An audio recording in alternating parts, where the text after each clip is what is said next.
You are now listening to Nerd Rage Radio with Bobby Skullface and Adam Russman.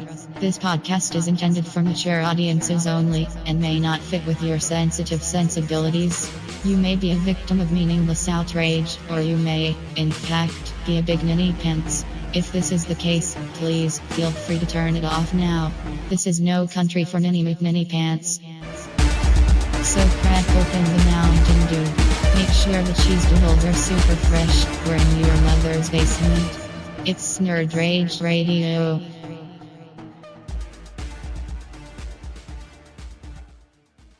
And welcome to episode 144, Route 144, one might say, of Nerd Rage Radio. I'm here with a special guest today. Dangerous Dante. Take a sip of your coffee. I waited till you were going for the sip of the coffee to introduce you on purpose. I was like, he's got a choice to make right here. The choice is to take a hello, or to put it back down. Of course. Do with it as you please. You guys can fuck him up. He got a hurt rib. Yeah, you break your rib in jiu-jitsu or something? It's separated. In jiu-jitsu? Yeah.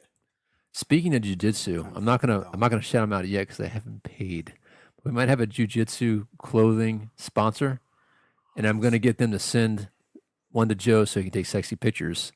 Oh, is that what you're talking about? Yeah, you're going to model that shit, and then I'm going to give you one, Dante, so you can roll with it. You need to take pictures with you, too, man. I mean, you're pretty buff. Or do you have to wear like a gi? Yeah, we wear geese. Wear it underneath. Underneath. You no, can I do one wear- of these, Superman. Wear comic book stuff underneath. Yeah. Well, it is, funny enough, it's comic book themed. Fuck yeah. So That's a fact. that's what we call a win-win, Mr. Dante. I can dig it. All right, so, hey, man, what's going on? What's up with you? Not much. I was off today. Good. Saw the bat signal. I was like, I'll swing through. Yeah, man. That's and the I'll way. record with y'all. That's the way to do it. Glad you got a hurt rib. Yeah, you're really low on that mic, though. Yeah, Again, I'm do like some testing around. right Yeah. up on it. Do some, Is that no blue mark on that one? Yeah, there is, but maybe it's off. Oh, you know what? He's in the wrong one. Now talk. Hello? There we go. All right. That sound low as fuck. Too many fucking knobs, man. I think it's that. We are. I think it's that microphone. To tell you the truth, it doesn't sound as rich as everything else. Ain't no code I've ever seen. It's raining sideways. And then, of course, you hear Mr. Bobby Skullface. What's up, fuckers? Not much at all. And then Joe KW, What's up? who's already been early triggered by me. So I'm gonna have to behave myself. And of course, Behave, you fools! I'm Adam Russman, and this is Nerd Rage. So I was actually pretty angry coming over here because I've been stuck in traffic. It's been a rough week. Not to complain about oh my life, I can't stand that shit. That whole fuck my life type of shit. It's just I'm tired of dealing with idiots. You know what I mean? That's why I don't leave my house. Yeah, idiots no bullshit, dude. Driving over here. Wait a minute. There was a time you didn't leave your house to come over to my house. What's that about?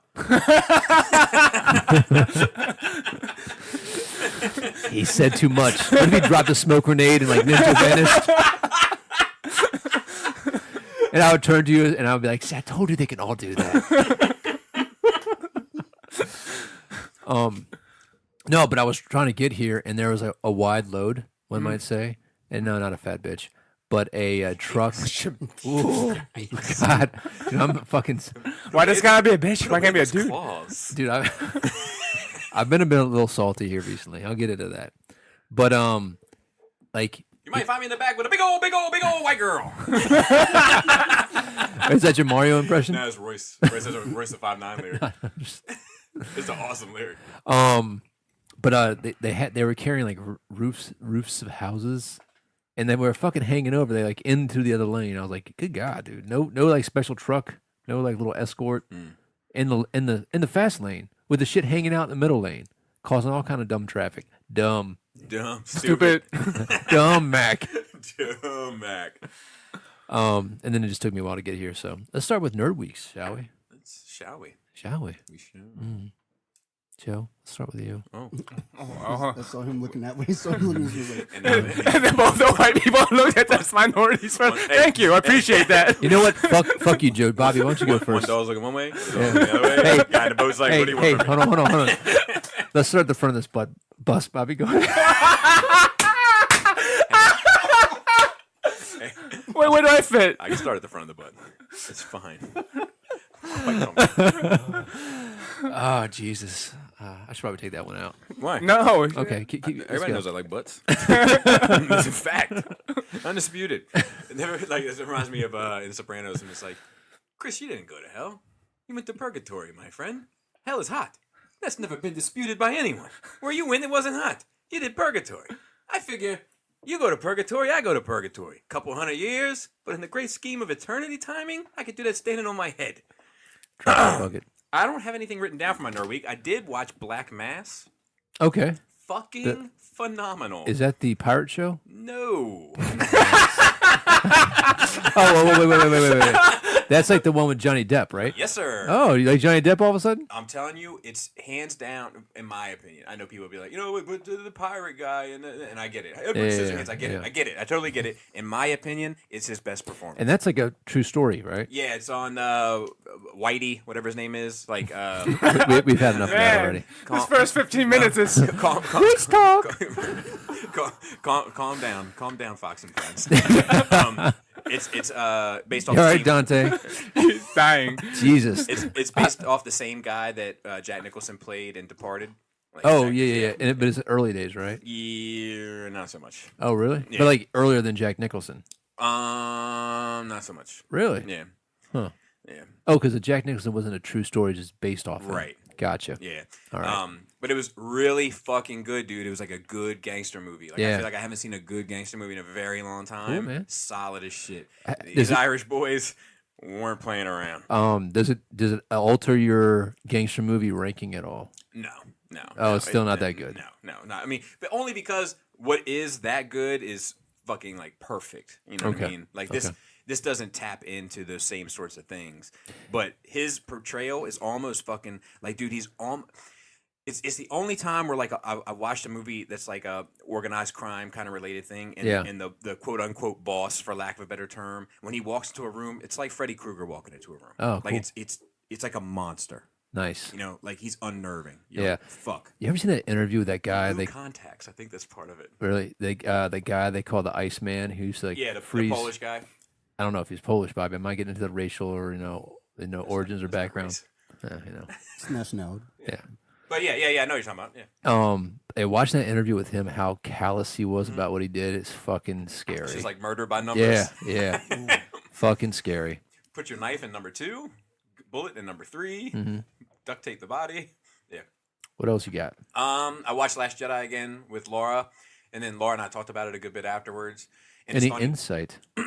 Not really. Like I have noticed that, like, and we talked briefly about this earlier this week, but like for me, that movie, once she reaches the supremacy, once she reaches Snoke's ship, I can't take my fucking eyes off that movie. Like I am emotionally and mentally invested, like I am at every part of Star Wars where I am emotionally and mentally invested. Mhm. To put it in perspective, Luke turning himself in on Endor, Vader revealing himself on Cloud City from that point forward. When the doors open and Darth Maul standing behind the doors from that point forward. This is pod racing. Even that part. Around the survivors, a perimeter creates from that part forward. From Order 66 forward, like it's that bulk of that movie I am absolutely in love with. But my wife actually had different complaints this time. It's funny, to her, she was like, the opening joke doesn't bother me as much the second time. And I was like, the opening joke bothers the fuck out of me. I hate it. And she was like, but the Jakku joke really bothers her. When Luke is like, where are you from? Nowhere. No one's from nowhere. Jakku. Okay, that's pretty much nowhere. Like, Yeah. That bothers her because she's like, he doesn't seem at a place where he could make a joke like that. Yeah. It's, to her, that seems more uncharacteristic of Luke at that moment than tossing the lightsaber over his shoulder. Like, it's a betrayal of his character at the moment. I was like, that's interesting. fair. Yeah. Doesn't bother me, but I get it. Yep. Trying to think if there was anything else. Oh, one thing I noticed, like a little foreshadowing, like one of the times when Poe is getting angry and walking out of a room, he walks through the middle of a hologram of the supremacy. Yeah. It's a little foreshadowing that I, Oh, yeah. which I thought was kind of cool. But that's the only thing that I really picked up on new. I do, man, like when the fucking Falcon comes down and Kylo's like, blow that piece of junk out of the sky, and like all the TIE fighters take off after it. Yeah. And Poe's like, they got them all away. And Finn's like, God, they hate that ship. Like, that ship feels fucking good to me. What else? I picked up the Solo art book and the official guide or whatever. The official guide, this irritates the piss out of me. Mm-hmm. So they didn't do... My microphone really smells like vanilla. Or maybe it's your breath. So they didn't do a... My breath does smell like vanilla. No. So they didn't do a visual guide like they've done in the past that are like all exactly the same size and fit uniformly on a fucking shelf. Oh, you know my feelings about I hate that bro. shit. They didn't do it, but they didn't do a visual guide at all. They did something new called the official guide, but it's smaller and done differently. It's like in the same vein, but it's not the same. It's obnoxious. In a week, they'll drop the visual guide. Now, yeah, probably. Yeah. Now, I like this new one better than those. Not how it's laid out. I wish it was laid out how these are laid out, but I like the smaller size because, like, the way I had to fucking that shelf is huge in order to fit all that shit on it. Yeah. Like, so I like the size. It's more manageable in your hand, so to speak. So like, but Not used to handling big things, Bobby. well, it's just like I want to be able. Much like my wife tells me, I want to be able to take it all. And, let's see what else. I'm trying to think if I watched anything else. I had a great fucking cookout at your house where we talked about maybe a very ambitious diorama. Yes. Should we talk about that at all? Yeah, man, go for it. I'm going to have to move, though, because I can't keep on doing this. It's going to fuck my neck up. All right. Sit over in the corner. We'll corner it. Dude, my dad, side note, corny ass, my dad. Whenever we would get on the green when we were playing golf, and like, you know, my ball is sitting over here, and yours is over there, and Dante's is over there, and Adam's is over there. Whenever we'd walk up to the green, my dad would be like, well, we got her surrounded. Knock it off. Hey, that's your thing, man. So I came up with I know that Adam really wants to take my Warhammer stuff. Oh, so you see how I did that? See what he did? Mm-hmm. It's not about him. It's not about him needing space or needing to get rid of it. He's a giver for the people. I don't need the space at the moment. At the moment. And I mean, I don't think that anything that I'm getting ready to talk about frees. That's his bluff. Have you ever played poker with that face right there? That Actually, see, you know what I'm talking about, Dante. My bluff is usually this. No. Like, you know, I'm usually over the top. I know, but that's like your. Oh, they'll bite this bluff. I don't really have I'm fine. No, continue though. I didn't mean to get you on the defense. So like, there's a part of me that wants that Warhammer stuff to be over there, like to be displayed with all the other Warhammer stuff in a more grand place for it. I feel like The people. Do with it as you please. It's yours. Dude, I fucking love that. So anyway, I was like, what could I do? What could I do with this space, right? Because we've talked about it plenty of times. You know, get the little jewelry cases, and I'm like low shelf shit that nobody's gonna fucking notice, and et cetera, et cetera. So I came up with this idea, and I talked to Chris about it like last week, and I was like, look, here's what could pull my heartstrings. A diorama that took up the full length of the table 8 by 4 feet of New York City for Marvel Legends. 24 square feet.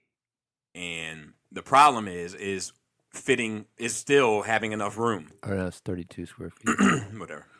To Math. to display it properly. Yeah.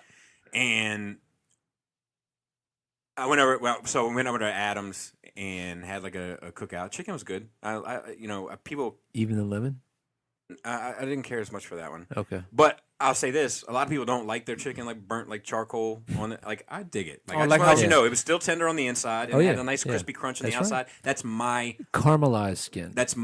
preference. Yeah. Like that steak from New York. No. No, that shit was trash. Dude, and then he like showed me more pictures of it. Supposedly, it's the same steak. And It's not. I saw it. Yeah. Well, look, I was like, now I'm like, oh my god, how much did that steak cost? They're gonna give you any meat with that fat? Like it's fatty as fuck. Oh, Like, I love a fatty steak. but look, if you buy a prime rib, it's supposed to be fatty. Yeah. If you buy a T-bone, there should be some fat around the edges. Ribeye should be fatty. But your fillet No, should not be fat. should not be fatty. Okay, No. that's fair. And your strip should only be marginally fatty. Yeah, just around the edges. Yep. Yeah. Anyway,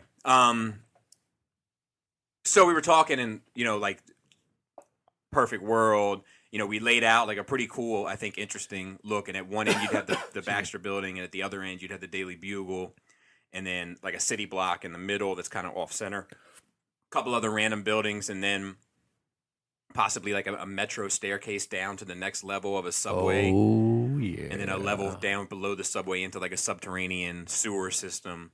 Where the Ninja Turtles live. Yeah, well, I could do that, Possible. but but I'm still not entirely sold on the. It is a lot of work. I mean, Yeah. just to get it to the point where cutting it You're talking about at least a year. is a lot of work. You don't have that kind of patience, Bobby. I'm just letting you know. No, I know. Like for you definitely need Chris. yeah, for some of that help out. fine tuning stuff, like the cutting and the how we're going to paint it and everything, like the table. I'm going to need assistance because otherwise I'll be like, slap it on, let's get it done, boys. You know what I would do? It is record it, but don't fucking tripod it. Throw the camera on there, throw that motherfucker up, and just turn the speed up. You know what I mean? So it's just you just see it fast over a period of time. Yeah, the problem is the mask. It's always the problem. Yeah, but it's gonna be so fast. Nothing to pause won't fix. You'll be surprised when you speed stuff up that fast. It blurs out a lot of stuff. But we'll see what happens. Yeah, I mean, I've done it. Anyway, so just there's a lot of potential for something really fucking awesome. But it's a matter of whether or not the juice is worth the squeeze and all that kind of stuff. So something that's up in the air. And then I also went to Chris's house the night before, and then I went to. That's so good. Okay, I went to Chris's house the night before and had a delicious dinner there. I don't think we did too much cooking this weekend, as a matter of fact. And then played some Cards Against Humanity, which isn't really my thing, but I had a good time playing it. And then I think that's about it. Oh, I went to your grandmother's funeral, and I had to take my kid out of the funeral because she was acting a fool. She was Too fine. excited to be there? She was fine. Throwing her Pokemon up in the air. She was fine. Like some of the fucking poor guys like crying at the fucking stand. Hey, man, circle of life. Yeah.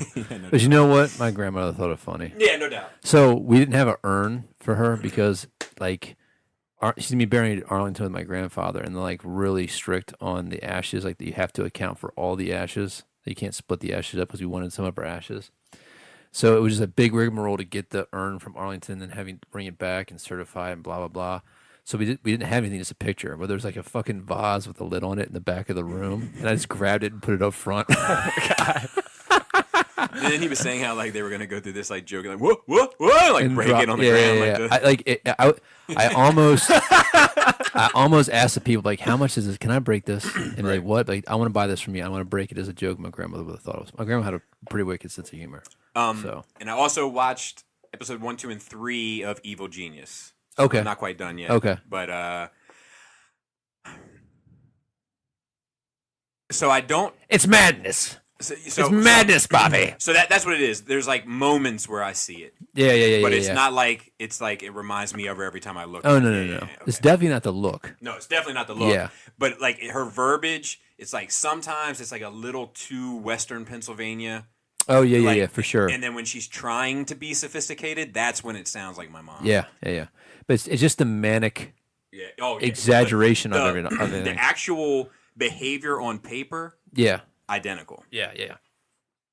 So cool. I guess I'll go next. Is that all right with you, Joe? Hey, it's your show. Let's Hey, make sure. some much more. I know. I know who the man is. Well, hey, just think of it this way: we're further in the back of the bus anyway, so it's good. Don't worry about it. It's where all the cool kids sit. You know what I mean? So I watched Deadpool, which we'll talk about a little bit later. Yes. Of course, did I watch something else? Oh, Solo. We watched Solo. Solo. Yeah, We're shit, going to talk fuck, about that a forgot little bit about later that. also. It's forgettable. Yeah, well, It seemed like it just now. I'm just joking. I'm very proud. I would say I'm very proud of my review of it. It was No, I like it was that an a lot. excellent review. Yeah. Excellent review. It's very fair. Even though I don't agree with the 6, I still think it's very fair. Okay. You know. I've been watching. Well, I'm excited to find out that Lucifer was canceled, but they did one extra episode to kind of tie everything up. So I'm very happy about that because I was very disappointed on how it ended. But I haven't watched it yet. That's going to be, Mom and I are going to watch that tonight. I've been watching a show called The Frankenstein Chronicles with Sean Bean. He dies at the end. Ask me if he dies. At the end. Don't want to ruin it for you. I was listening to Fresh Communications this week. Yeah. And, like, you know, they like very artsy rap music. Yeah. And they were like, look, let's check Let's out. give a shout out to Mickey, goddamn. Yeah. they were like, well, they like far more artsy music than he does. No. But they were like, well, let's check out a rap album because they did Megadeth this week with Jisk. It was actually a really good conversation. But they were like, let's check out a rap album next week. They're like, okay, let's check out Frankenstein. And I was like, dude, relax. There's no way I'd ever listen to a record by a rapper named Frankenstein. I'd be like, nope. It's pretty crazy. I did watch The Toys Who Made Us season 2, the Transformer episode. It's good. It's pretty interesting. But like, there's this one bit, I already spoiled it for you, so I'm spoiled it for everybody else. But like, in a way, Hasbro is responsible for Transformers in Japan. And the story basically goes, Hasbro made G.I. Joe. They sold it to Japan to use, but they didn't want to make American soldiers because of, things.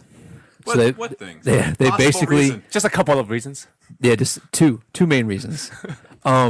So they basically used the molds, did a clear black plastic, and put machine bits and did like this Robo Man type of thing, and then that evolved into robots. There was like add-ons that transformed or something, and then it was like giant spaceships that turned into robots, or just robots. Then they turned into spaceships, and the kids got bored with the spaceships. Like, well, what if we just turn into normal stuff? And there were cars. Like, well, what if they turn into household things like cameras and fucking Walkmans? And then they, Hasbro came and bought the rights to all those for America, and then made the story because they had no story. Sell the G.I. Joe to them? Like 58. Oh wow. Yeah. Okay. See, that's the one question I didn't ask when we spoke on the phone. Yeah. That is an interesting time. So because when you were like, no, the 12-inch, I was like, wait, what? Like, Yeah. That makes much more sense. So the funny bit is that the main so United States worked its butt off trying to reestablish infrastructure in Japan, Mm-hmm. and like the main focus was toy making, and they basically took all the old aluminum, recycled aluminum, and sent it to Japan. And Japan made like the little like tin Toy punch cars and robots. cars and robots. It's my story, Joe. I think it's my people's story. No. Back to Not really. I'm not Japanese at all. See, stop trying to infringe on the Japanese Stop culture. appropriating, Joe. I know. You can't have it both ways, Joe. You can't have it both ways. Anyway, Speaking Japanese, I'm really tired. I really think so. So that was pretty good. The Frankenstein Chronicles, I finished season 1. I'm about halfway through season 2. I do want to mention one joke that we shared while we're talking about the solo one. No, while talking smug? No. That's good too, though. But while talking about the Transformers in Japan thing, Okay. and I was like, I love like the commercials for Diaclone, like the old commercials. Clone. How do they say it? I don't know how do they say it, Bobby? Diachrome. and they're like, they're just, and I was talking to Adam, I was like, they're just so like in your face, but like, yeah, we don't really do L's. And then All R's. and It's then- one mixed letter. And then World War II America's like, that's not what I hear. The solo bit was Robert D got you this crazy solo statue. From Gentle Giant, no less. I It know was ridiculous. it is. It's trash. But thank God Robert D doesn't send me a bunch of crap that I'd sell it. I'd put it on eBay. It's solo. I'm happy. See, he knows you. He knows that you won't sell it. No, I would Bobby's sell been that selling shit. stuff I have now. sold shit. Yeah. Oh, really? Yeah, but this one, the joke is on him because I like it. Okay. You know? Anyway, it's Han. It's like a bust of Han from like the waist, not like above the waist. It's like the dick up. Yeah, which is strange. It's some strange shit. But he's got his little gold medal award after like episode 4, and he's got his arms crossed. He's got this smug ass looking face, like, oh, look who's so smug there. God damn it. Let me see what else. So we saw Deadpool. Really enjoyed it. The wife went with me. She wants to see it again, which is fucking crazy. Yes. Awesome. Yeah. I think that's pretty much it. There's something else that I watched here recently that I can't fucking. I think Brooklyn Nine-Nine, which just had their season finale. before they go with it. And actually, I gotta go back and retract something. Chris is right. They were just on Fox. I misread it that they originally, I guess, greenlit or was for NBC, but they never actually went on NBC. So, What a big moment. Chris, I'm sorry. You're right. Tell your sister you were right. Yeah. Besides that, it was an interesting weekend. Nice long weekend. Had off Friday, Saturday, Sunday, and Monday. I worked Monday. So get that double time. And sorry. And got a new boss. He's fucking horrible. Oh, bummer. Horrible. Well, we did have a good conversation yesterday, which he just bitched about everybody else we work with, and I mean everybody else. That means he talks about you behind your back too. Of course he does. Like I've already known that. So I went into his office to basically, hey, we need to settle something. What's going on? What's the deal? And it's like, oh, you just treat everybody like shit. So I'm not special. So, but that's good. It's gonna be fine. We'll work it through. He's actually a good worker. Like he can swing a mop. That's a fact. You know what I mean? Speaking of L's, Elegant City took a pretty serious Oh L. my god, dude! I know. And that one sergeant, National Guard sergeant, that passed away trying to save a woman and her dog, I thought it was a cat. or a cat. Yeah. That makes it even worse. I think the woman was actually okay. Oh, And God. and she asked him Oh, for really? help for the cat. Jesus Christ! See, cats are the fucking devil. That's why I hate cats. The Yeah, cat was man. probably fine too. Yeah, no shit. Fuck that cat. Like I there's one time in my life where I was like, I was hanging out at a buddy of mine's house in the neighborhood, and the fire department was there because some lady called the fire department because a cat was in the tree, and I was like, oh my god, this shit does happen. And the fire department got there, and they're like, what's going on? And they're like, the lady was like, my cat is in the tree, and the fire department just said, you ever seen any cat skeletons in a tree? And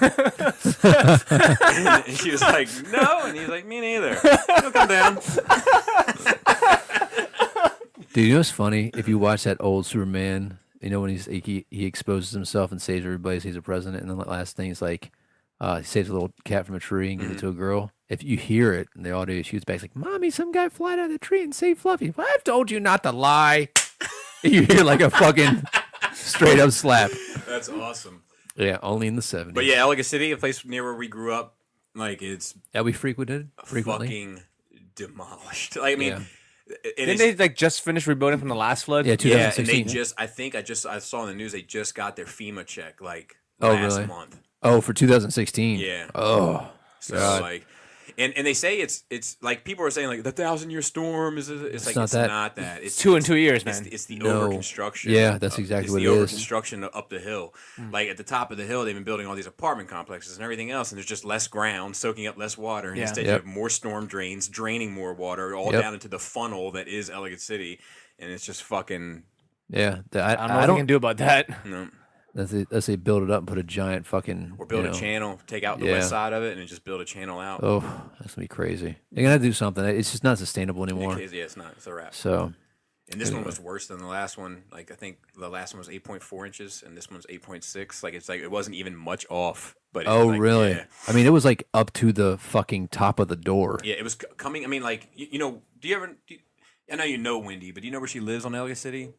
Like you know where the light is at the top of the hill. Yeah, Like, yeah, she lives past the light, like Okay. further up the hill, yeah, yeah. and that shit was over top of her porch. Oh wow, that's crazy, man. Man, wow. Phoenix is fucked. Yeah, Like the you know, like, Oh no. I saw pictures the first time. I saw pictures this time. I was like, oh shit. and we all And they used to hang just out in fixed that Phoenix shit pretty up. heavy. Yeah. So, real recent. Dante, how was your nerd week? It's fucked up. Sorry, Joe. You're in the back. 'Cause I'll turn quick. It's been all right. I watched the toys that made us the Lego episode. Toys, Eddie. The toys. Actually, yeah, I watched the first three episodes, but the Lego one I really liked a lot. I don't know why. It was good. I'm up on it. No, it's your tone. Just keep talking. I'm gonna adjust you. on the fly. Did you watch the first season? Yeah. What was your favorite episode from the first season? The first season? What was all on there? There was It was G.I. Joe, G.I. Joe, He-Man. He-Man, Star Wars, and Barbie. I liked Big butts and you cannot lie. I like the G.I. Joe one a lot because, I mean, that was all I played with as a kid was G.I. Joes. Watched cartoons, loved it. Then Star Wars. And I really like the Barbie one. Dude, the Barbie one was my favorite. That was my favorite. So interesting. It was fucking gangster as shit. Those old broads were like, they're not having it. And then like to hear them talk now about like what was that? The brats and shit. Yeah. They're like, look, let me tell you something. If that was our team, we'd have fucking demolished them. Yeah. They're fucking corporate villains, man. I don't. It's they're not. crazy. They're not good people. Like the Lego episode was interesting. I never really cared for Legos, but I was like, let me just check out this episode. No, fuck Legos.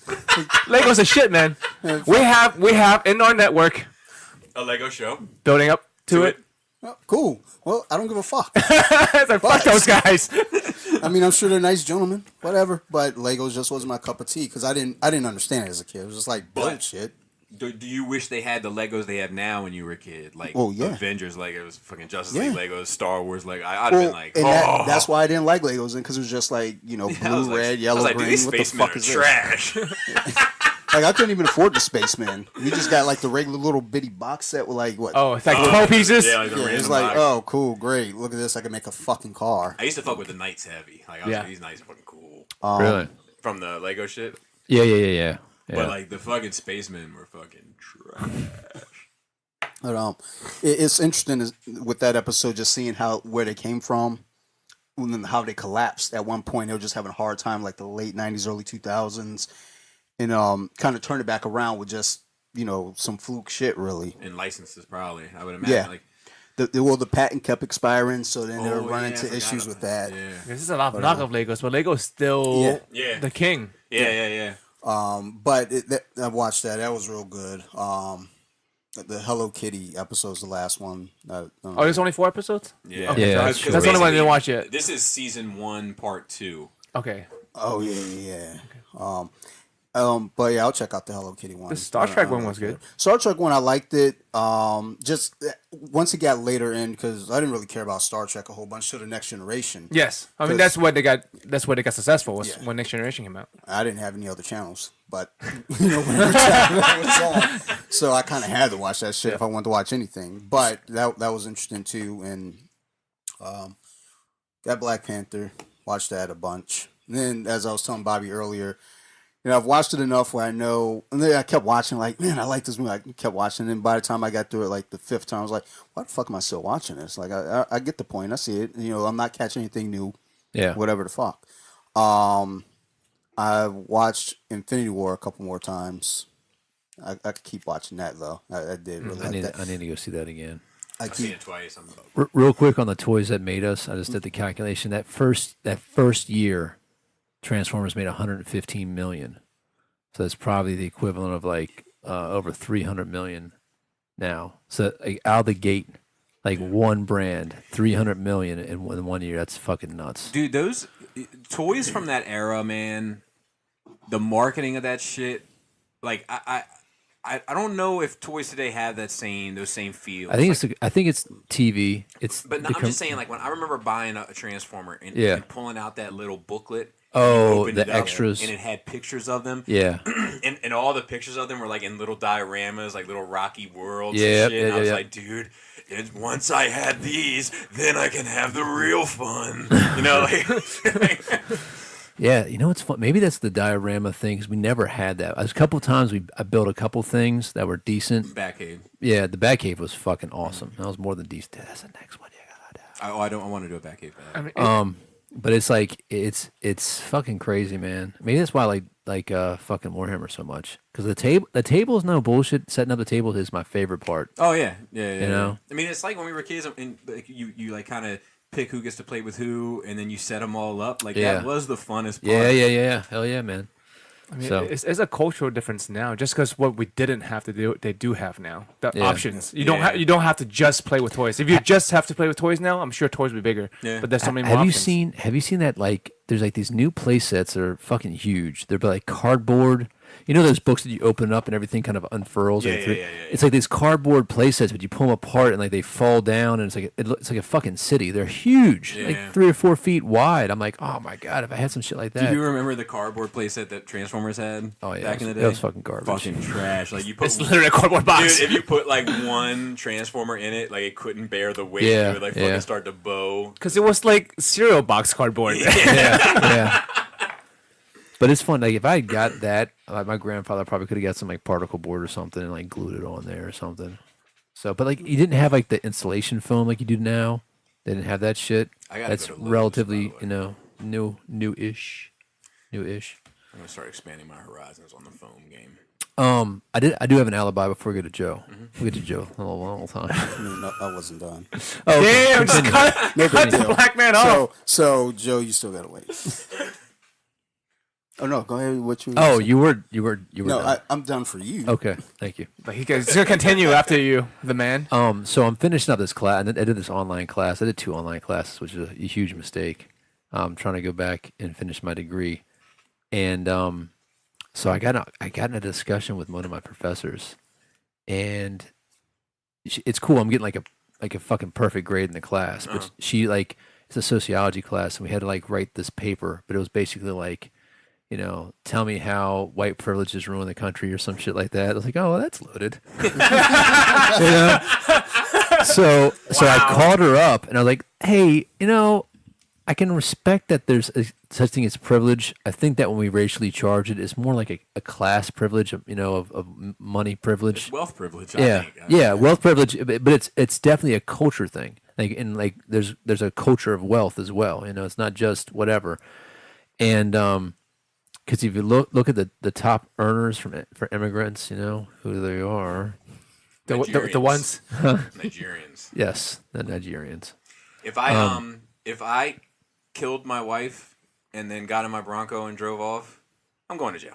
I'm 100% going to jail forever and ever and ever. Yeah, of course, of course. But I don't have the money to pay Johnny Cochran. Yeah, not only Johnny Cochran, but Johnny Cochran and then like 4 other motherfuckers for assistant lawyers. Yeah. It's Anyway, so I got in a discussion with this woman, and it was like talking to a crazy person. This person's a professor. I'm like, oh, you're comforting. Yeah, I was like, oh wow, no wonder you're a fucking online college professor.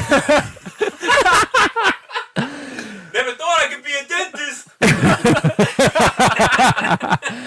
But like, so she was saying some crazy shit to me, and like, she's like, well, I just can't believe in this country because it was founded on greed, murder, and robbing people. Yeah, and I was like, yeah, it's interesting because that's pretty much how every country's ever been discovered or found or taken over by mean people. Discovered.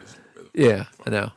So, and I was like, well, I like to think that society evolves and grows from like a more naive, superstitious type mindset to more. It's like an adult. It's like talking to a child versus talking to an adult, and we have different standards for children and adult. And it's hard to go back and look at that lens when you understand how it was to survive back then.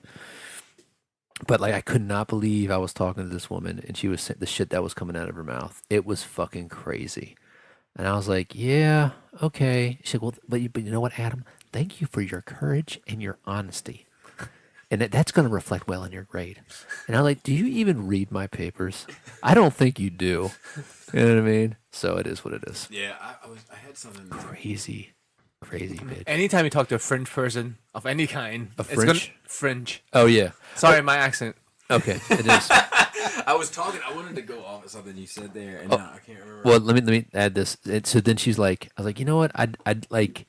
I know that like bias exists, and I know that racists exist. I just don't think it's as bad as everything is. I think this is probably the least racist time in human history, for our country. And I was no black guys nodding yes to me. So, and it's like, well, and she just went on this tirade about stuff. Well, I don't think so. I think this is the worst ever. Fake racism exposed. The worst on the YouTube. The worst ever. Like worse than when they were actually lynching people. Yeah. I mean, I can go to school, with Adam. Yeah. Like, there was a point where Adam and I couldn't go to school together. My vote's worth one whole man. But she's like, well, I've gone. Yeah. And she said, well, the people I talk to, I'm around here and I say something to people and they like she responded back to the racial thing. I'm like, well, maybe you're hanging out with the wrong kind of people because that's not the kind of people I would surround myself with. That would make constant racist comments. And my 52 trips around the sun. And I was like, well, maybe you need to get rid of those people in your life because they don't sound very nice. And you sound like you're somebody who doesn't want to be around that kind of stuff because you're so critical of it, which is good to be critical of. So maybe you need to make some life choices and move away from bumfuck Alabama. I remember talking to... No It's offense, her own Chris. fault. Yeah. I remember talking to Mario, and like I don't think... When did Obama take office? 2008. And then he passed in 10, right? 2010? Yeah. So I never got the chance to apologize, but... we had an argument one time back in the day of like who was going to be the first non-white male president. Was it going to be a woman or was it going to be a black guy? Yeah. And he was like, it's going to be a black guy. And I was like, no, I think it's probably going to be a woman. And we debated about it, right? And the way that Mario killed the debate, I'll give it all the credit to this day. He was like, nah, let me tell you why it's going to be a black guy. Because a black guy, even years and years and years ago, was still 3/5 a man. And he was like, and a girl... 0 fists.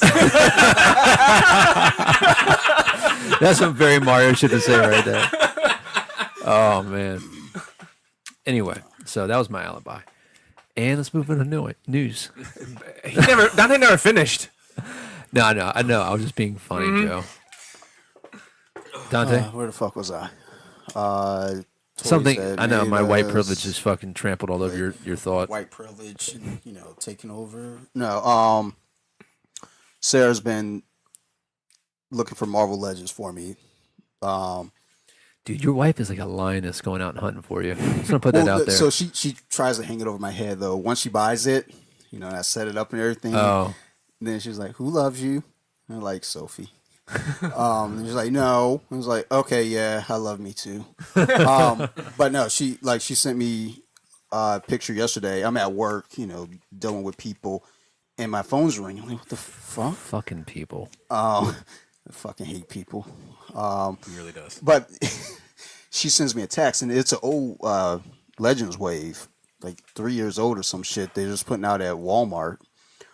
And, I'm looking at the pictures. It's like, I don't want none of that. But, shit. Who was on? I have the picture right here. Give me just a second. All right. While you pull that up, I'll... You get close to the mic, that's what you're going to do. Yeah, no, I'm trying to remember what the fuck I was trying to say again. God damn it. You guys are getting so old. I know, All man, hurt old and and trash. not remembering shit. Abomination. Yeah, the Abomination one. She's asking if I wanted any of those, which I wasn't thinking because all I'm thinking about is like, no, give me... Because now that I got the Iron Spider, I'm like, you know what? I'll go ahead and build that Thanos now. So just start giving me those pieces if you see them. Mm-hmm. Which I guess she didn't. But she's also kind of figured out the system. She's like... Go to Target on a Wednesday morning. That's when they're putting out the new shipment. We'll get, all the stuff from there. I was like, all right, cool, do it then. But so she's been doing that for me, part of my Nerd Week. Been downloading some music. Years ago, the dude Steve, who was at the party, he was like, dude, you should check out this guy, Childish Gambino. I was like, all right, whatever. Yeah. And then JR is a big Childish Gambino fan as well. Not Robert, though. Not Robert, no. Really? Why not? I don't know. Doesn't care for him. He doesn't find him to be authentic. Like in anything? Musically. Oh, okay. He's different. I think he's talented. Yeah. His music isn't necessarily for me. I like Heartbeat. Yeah. The one song you like. I like Heartbeat a lot, but the rest of that shit you can keep. There's a few tracks that I heard. It was like it was relatable. Mm-hmm. He's the weird black guy. And I was like, like I told Sarah, like I was listening to some shit last night, and she's like, "What do you listen to?" And of course, with This Is America coming out now, she starts talking to me about it. I was like, I don't want to talk about that. Like, let's go back to this older shit. And I can't even remember the track now because there's a few of them. I think it's It's called Outside. But I'm listening to it, it's like, dude, this. Like, where was he at when I was, a junior in high school? Where, when I was that weird guy that people were like, it's Dante. Probably in diapers. Probably shitting himself. Yeah. Now, how old is he for real, though? He's 34. Oh, is he? So he's our age. Oh, yeah, he's our age. But we were talking about that, and, got to listening to it, and I started thinking, like, well, it's not because of, his new song and the controversy behind it. It's more that I was told about him a few years back, and I was like, you know what? Fuck it. you got this song, put that to the side. Let's go listen to the other stuff and see where you could hear a huge difference. Obviously, with any artist from their first, second, up to the more recent. But it's almost like listen to that older stuff. It was touching on social issues, but not necessarily in a sense where it's like, you listen to This Is America, and like, there are these issues going on nationwide. It was more like, kind of like community wise, like within themselves, again, being the weird black guy and, being called names and being picked on. I was like, wow, like that is, I like this guy. Again, he's talented. It's different. It's a different sound. Wouldn't say he's, anything special. It's just that it was more relatable for me versus, anyone else, probably wouldn't be like, oh yeah, I can relate to that. But yeah, so listening to there's a lot of fucking music. In regards to him, has anybody seen Atlanta or whatever that show that he's in? Yeah. Is it good? I liked it. It's a little bit of a dry humor. I don't think it's bad. It's just, for me, it took a little time to really get into it. Okay. But isn't it like a theme, like a UFO underlying theme or some shit in it or something wild like that? Or like Bigfoot or there's like something like... Yeah, I didn't really catch on that because, I've only watched it once. Yeah. So it was like the first time watching, just trying to like really grasp, like, what am I watching? Like, because I could see the points where, all right, this is pretty funny, but it's not like, I could watch it and like, yeah. Right, I like him. I liked him in Solo. I know you didn't, but I also liked him. I didn't dislike him. I just didn't find his performance to be. And I also liked him in Spider-Man. Some in Spider-Man. Yeah, I loved him in Spider-Man. I want to see a Prowler. But I thought I was gonna love him in Solo, and Gotcha. I kind of was like, disappointed. It's fine. Gotcha. I'm trying. It seemed like the hype was really built up for him. Like, yeah. Like, oh, Donald Glover's gonna be Lando. It seems perfect. Dude, there's a question. Was the challenge to do Han or was the challenge to do Lando? I think it's to do Han. Okay. But I want to say that Misty, that's Josh Fisher's wife, sent us a picture of him standing up for the first time. Sweet. Nice. So that's pretty awesome. Is he going to get a super awesome leg? I hope so. We should put in like what we're talking about. So last week we talked about it. Did we talk about it? Mm-hmm. Dude, I've been fucked up. There's he ended up raising well over the amount of money that he asked for. The Cool Table contributed, and then members of the Cool Table contributed even more. So, and hopefully our links in the podcast and such helped as well. So yeah. So he met his goal and then some, and he's back on the road to recovery. He wrote us an email this week, so we'll read it. We'll read it later on. All right. So news, Joe. Sorry, man. I never have much news anyway, so it's fine. I finished reading all 155 chapters of Claymore. It was as good as I remember. Sometimes you go back and read stuff or watch stuff, and it's not as good as you remember, and it's kind of disappointing. And but this was just as good. You're a little bit embarrassed. You're like, fuck, who have I told about this? God damn it. I tell you what, though, like, binge reading something, it's different. When I first read it, it was monthly. It came out, manga usually come out weekly or monthly per chapter. And when I sat and binge read it this week, like, the timing seems off. Like, things seem to happen too fast. Like, I didn't know, like, I don't know if you get that with comic books. If you read a volume versus when it comes out monthly. So that was off to me. I don't get it too much anymore. But I do remember, like, when I was reading Hush, like, how long that fucking took to get through. Because, like, you were left on that one cliffhanger with Robin, thinking that Hush was Robin, even though he ended up being Robin years later. Yeah. Spoiler alert.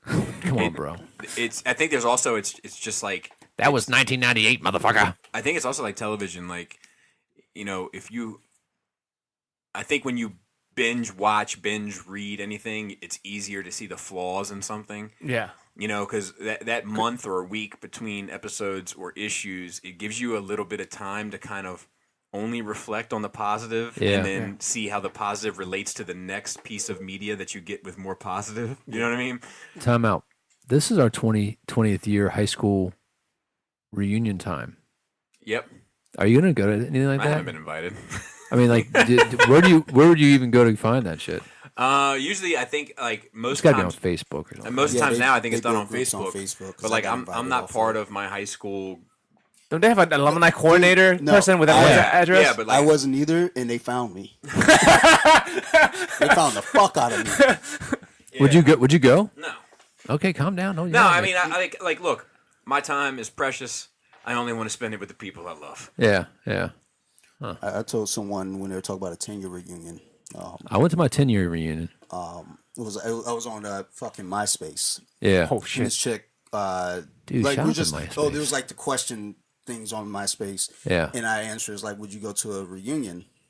I was like, no, I didn't like them then. I don't like them now. So then this chick, she now are kind of going back and forth about that, and Yeah. it still holds. Last year was a 20-year, and they had the Facebook group, and I'm looking at all the posts and like all the pictures from. It was like, yeah, still don't like y'all. Like the people from that went, the ones that I communicate with on Facebook. Yeah. I don't need to go to the fucking reunion. Yeah. We talk on Facebook. I wonder if Facebook has killed high school reunions. I hope. Like I'm a mopper. I work in the janitorial services, but like I do pretty well for myself for a mopper.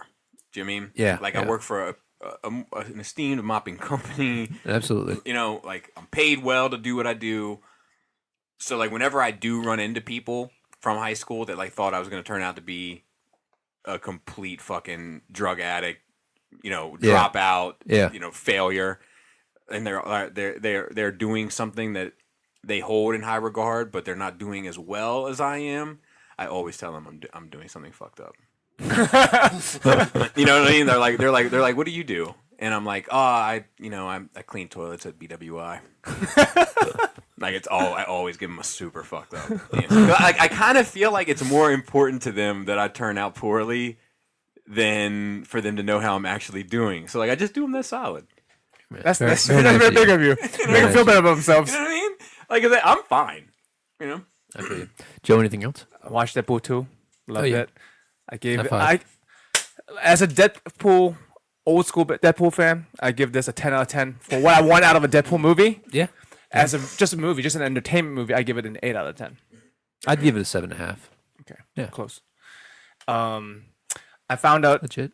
But for a Deadpool movie, it's a 10. Yeah. Yeah, that's ridiculous. Yeah, that's. I mean, I think it's I'm not gonna. I had this discussion last week. I'm kind of. I've emptied my clip. But Yeah. like Magazine, but that's fine. I'm I think it's a really bad movie. It's a subjective It's thing, not. man. Yeah, sure. It's not You're about- and you're 100% right to yourself. You Of know, course. like And I'm happy.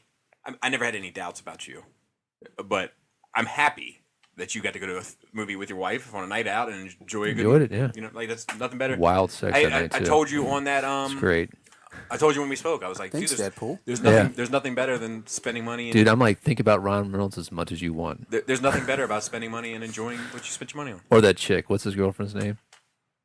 Vanessa. Yeah, Vanessa. Or think about She's Vanessa as much as copycat you to me. want. I do want the arc. I do want All her right. to be a copycat at some point. Oh, okay. I guess we got to wait to talk about it Yeah. after. Yeah, All right, just one question. Just one because it's question. gonna be Joe. a Patreon thing. Oh, is it? Damn. Just one question for you, Joe. Uh-huh. Do you think that the post-credit scene is going to be is going to take place in the next movie? So basically, fix some things. I don't All think right, I'm so. gonna stop the thing real quick. Okay. Yeah. Yeah, that for sure. You just spoiled that for Dante, by the way. He hasn't watched the movie yet. Oh shit, my Yeah. bad. I didn't know that. Speak up, We're having Dante. that conversation later. We discussed this earlier in the kitchen. Like they're talking in code. Yeah. I was like, oh, when this happens, But, you're like, hey, oh, guess he hey, knows. This is continuing the trend of Adam being the spoiler of all things. What? What? You and Greg are both What did I bad. spoil before? No, like you guys, you. It's funny because you and Greg. I thought you were talking about I don't fucking think that Black Phillip. I don't think that you and Greg have much in common, but the one thing you guys have in common is the way that you spoil something.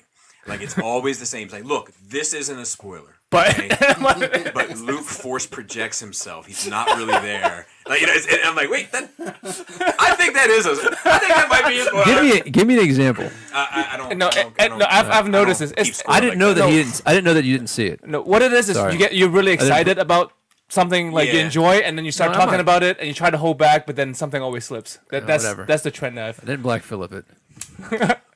Yeah, Black Phillip's just like, He's like, Yeah, I know this is a spoiler, but I'm going to say it anyway. Dude, the spoiler-free review that he was involved with, I had to bleep out like 30% Everything of what he he said. All right. Last thing. On Netflix now, Saint Seiya Lost Canvas is on there. So for anyone who wants to check out what that is. English? No, unfortunately. And you told me I will not like You it. will not like it, Bobby. It's in Japanese and, of course, Spanish and Portuguese. Oh, no. Spanish and Brazilian. Like I said, it's Portuguese, big. buddy. Big in, that's why I said Portuguese. Jesus That's why I said Christ. Portuguese. I just read what it's Can we listed take a as. moment of silence to just admire Brazil for a minute? Fuck yes. Well, you think of different things. You're thinking about butts and you think about jiu-jitsu. No. that chick I showed you earlier. Yeah. She's gonna be, that. That's both. That's jiu-jitsu butts. True. So, and I'm a little weird. So, like, I want her to choke me. That's not weird at all. I'm all about that. I'm gonna No, be I honest. mean, I want to be choked unconscious by her, and I want her to steal my money. A moment of honesty. There have been times where I've put into my search engine on Instagram for hashtags Brazil. That's It's all a you. fact. That's all you need. That's this nice and innocent hashtag that no one's ever gonna Yeah. suspect anything of. I enjoy soccer as much as the next man. And butts. So let's get into the news. Yeah, anyone who wants to check out the show, which I have like thousands of dollars of toys in, that would be it. And the fucking designs are wicked cool. I'll say that any moment of the day. So for news, we actually have a fair amount. Do we? Yeah. Would you disagree with that? No. Jeff? No, it seems a lot because I saw a lot of notifications that says Bobby just posted on NR notes. Adam just posted on NR notes. So some of them I deleted because they ended up being nonsense. But one of the ones I put in specifically ended up being a total like one episode. I think we should do Bullshit stories. a whole show just reporting the news that's absolute clickbait, just to show people how fucking ridiculous it is. Okay. Scam it again. I have to unhide some channels. Right. to So do here that. we go. Is this actually happening? Jamie Foxx has officially become Frox? Fox. That's Trevor Jaka? No, that's Well, it's Jamie. definitely not a true story, then, if it's Jamie Foxx. That's Jamie Foxx playing Al Simmons when he frolics through the city. Jamie nice. Foxx. Jamie Foxx is apparently going to play Al Simmons in the next Spawn. Yep. I saw Tom McFarlane looking old as fuck with Jamie Foxx. He was on Toys That Made Us. That was an Yeah. interesting cameo. Yeah. Oh, what was he there for? for Star Trek. The Really? Star Trek Yep. episode. I wonder if that means they've done a Spawn or McFarlane Toys episode. No. No, I don't know. But he was on think different they Star, Star should. Trek. Yeah. Did he have Star Trek? I Did like- he ever make the Star Trek toys? He's making them now. That's the only reason why they have a Oh. Hello Kitty episode is because they did a Transformers episode and they were in Japan. Oh, maybe then. So look, let's see. It says Academy Award winner Jamie Foxx has signed on to star in Spawn, like officially. Like It's gonna happen. it's now going to Yeah. happen, and that's an A-list fucking sign on. Like Well, that's he was A-list until he did Electro. I don't think he's done shit since Electro. well, to be fair, he's always done a lot of bullshit. Like he's done great, like In Living Color? like Oscar award winning shit. But then in You between, gotta it's start like somewhere. Homie, don't play. Bombers 2, when the bombs are even bigger. You know, like he does a lot of bullshit. Hey man, gotta pay your bills. No doubt, no doubt. So another R-rated, burnt up hero who kills people. It's awesome. One of Yeah. the things I was saying, because It's not untrue. I posted it on the Nerd Rage wall, and having a little bit of a discussion with a few of the guys on there. One thing that came to my mind thinking about Jamie Foxx taking that role, if it is in fact true, is coming from a smaller studio and Spawn. They've had a movie already, a cartoon series, but you wouldn't think like, you drop a Spawn movie with a no-name actor, people are going to flock to it. So you put Yeah. a name to it, that at least gives it a little legitimacy. Absolutely. Oh, yeah. Absolutely. Yeah, Here's- I- okay. I don't know how I feel about him playing that role, but at least in that ideal, putting him on that role for that Yeah. movie, it does help a lot. Why would you not though? I mean, he's a good actor. So Yeah. what would be like? Here's the problem. I don't Right. think he'd be able to afford them. That would be my guess. Well, Like, I think- but here's the problem. He's not gonna wear the makeup the whole time. It's Jamie Foxx. Yeah, maybe. And I mean, Well, he's going to need about half a movie. I mean, worth Ryan of Reynolds that would make up throughout majority of the time. but And I think Ryan Reynolds is a whole different thing. And I think there is a trend of people wanting to connect themselves to a successful comic book franchise right now. That's a valid point. You know, so here's my question though. This is a very serious question regarding Spawn and Hollywood and such. How much of this budget, which is already spent on Jamie Foxx, is going to be spent on this digital cape, Joe? About tree fitting. Tree fitting. All right, I'm down. Make it happen. Yeah, I mean, it's off to a good start. Hey, let's see who Terry's gonna be. It better be a black guy. Yeah. You know my thoughts on that? Ooh. Someone was Idris. Dude, I hope it's somebody else from In Living Color. Oh, Jim wait, Carrey. Jim Carrey. Which Wayne? Keenan Ivory. Keenan Ivory. A little older, a little wiser. I'm with it. I mean, that's what someone was saying on there too. I think with McFarlane, being so close to this and doing it, I think it's going to have, it'll be close to the source material. What about Homie the Clown as the Violator Clown? I'm in. Damon Wayans. Just get the whole in Living Color. Yeah, just make it in Living Color Spawn. Dude, Yeah, I'm down. probably would be better. Jim Carrey as Malbosia. Huh? Jim Carrey as Malbosia. Yes. Oh yes. No, Yeah. or make him Old or Jim you can- Carrey. Kincaid. Yeah, I was gonna say you can make him Kincaid, or you can make Oh, him he that can other be guy like creepy. the Creeper or whatever, the guy that wore like just the Oh, blue yeah, jeans yeah. and like the long string Yeah. hair. He is a creeper. Dude, Jim Jim Carrey looks pretty creepy nowadays. Jim Carrey's lost his fucking mind. I don't know. Yeah. He seems like he's in a good place for himself. Like he's I happy. also agree with that He's somehow. happy. Huh? Yeah. I also agree with Yeah. that. So somehow. I'm happy for him that he found himself. Yeah. I don't know if you guys have seen this new video game trailer, but I'll say I'm mega interested. Are you though, Bobby? Dude, it looks fucking awesome. I'm It is 100% getting it. And not play it just like all the other video games Probably. you have. Watch your kids play it. Yes. How many hours have you logged on Zelda? 0. How many hours have you logged on Battlefront? I beat it. Oh, you did. Yeah. Okay. Yeah. Surprise. Star Wars gets preferential treatment around here. But I want to play a Donkey Kong Country too, man, dude. I fucking will get down. You know what's Of funny? course, it's a fucking ape. Yeah, well, Donkey Kong for me is highly affiliated with Christmas. Like That's strange. It is. That is weird. My brother and I used to always play Donkey Kong Country 2-player. Yeah, that was around awesome. Who's Diddy?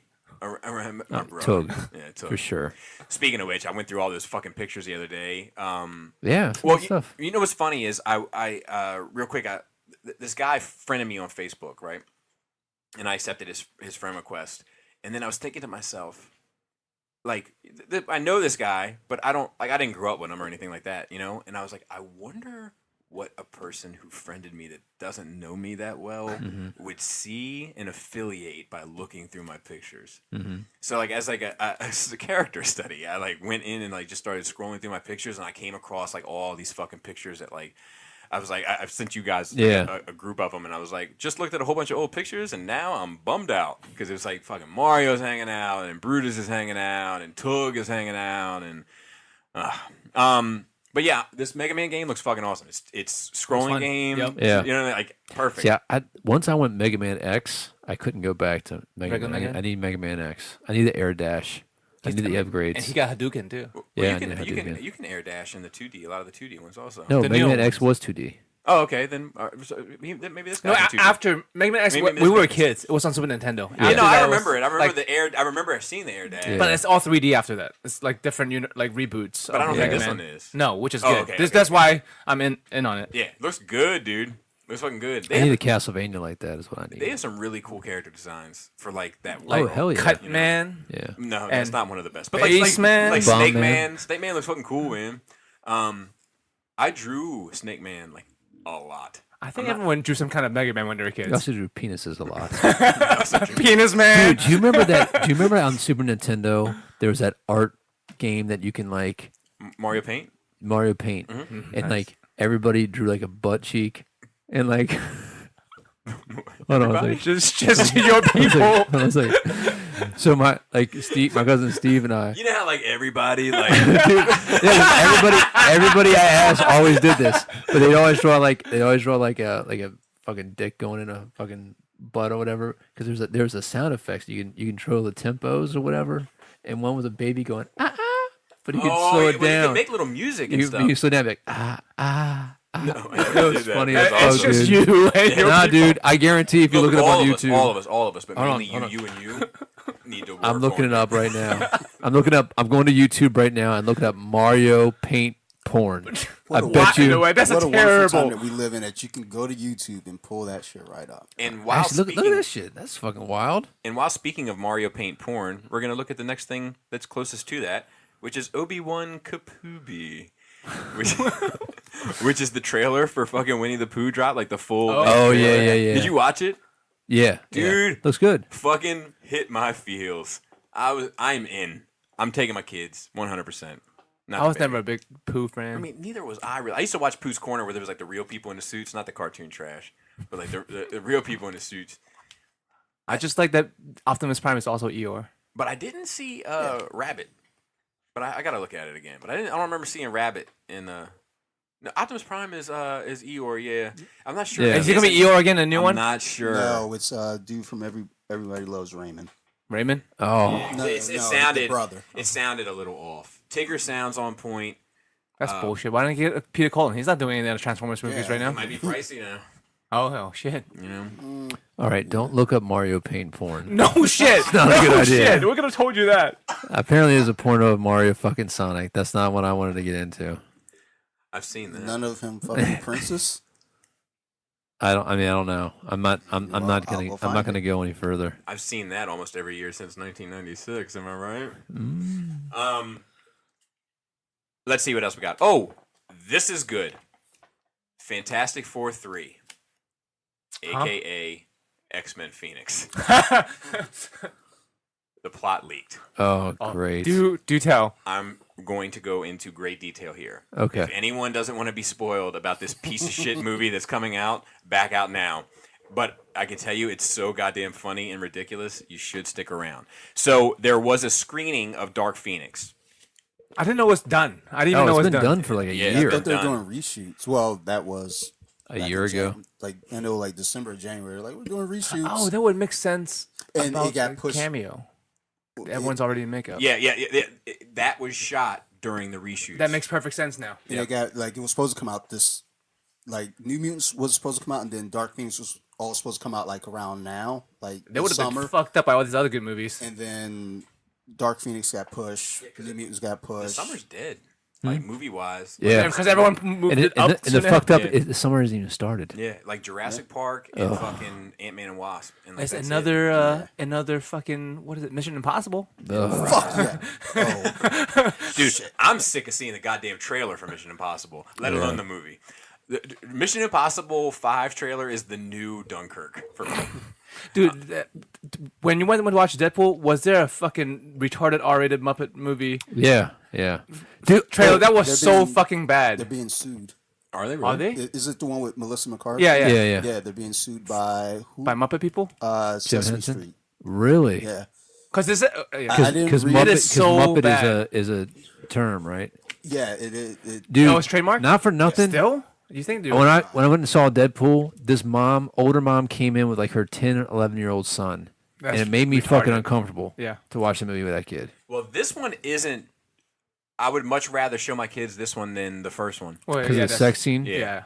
The pegging and The, all. yeah, I mean, the like- montage of sex yeah, scenes. Yeah. But so, all right. So there was a screening of this movie, Okay. and as a result, the plot is leaked. Okay. And the person leaking the plot is kind of like, "Look, I'm doing this as a service. Like, I'm a huge X-Men fan. I just want people to start lowering their expectations right now." Oh wow. So Did Jean unleash her power? yes. So the X-Men are basically the Avengers now. They're reported as like heroes. It doesn't explain why, but they're like widely accepted, by like the mainstream, like pop general Okay. audience as All right. like the I protectors. guess they stopped Magneto from destroying the planet. Yeah. So okay. makes sense. So we've never learned why they've been embraced by the public, but this is what leads to them being recruited to save a group of astronauts in serious peril. Oh, good setup for Venom. Yes, yes. So they go into space, and Already? yeah, well, like It's all right. So, as was previously reported, while the team is in outer space attempting to rescue those astronauts from some incoming cosmic waves, Jean Grey is hit by them, and this is what leads to her becoming the Phoenix. It's not clear whether or not those waves are the actual Phoenix, as in a cosmic force from somewhere in the universe, or if they just unlock her powers and cause her to lose control of them. Based on what we saw in X-Men Apocalypse, however, it appears the latter, as if the latter is going to be the case. Quicksilver gets another running scene in space, so that's probably predictable, at least not in space, maybe, but that he would get another running scene is kind of what they do now. And aliens get involved.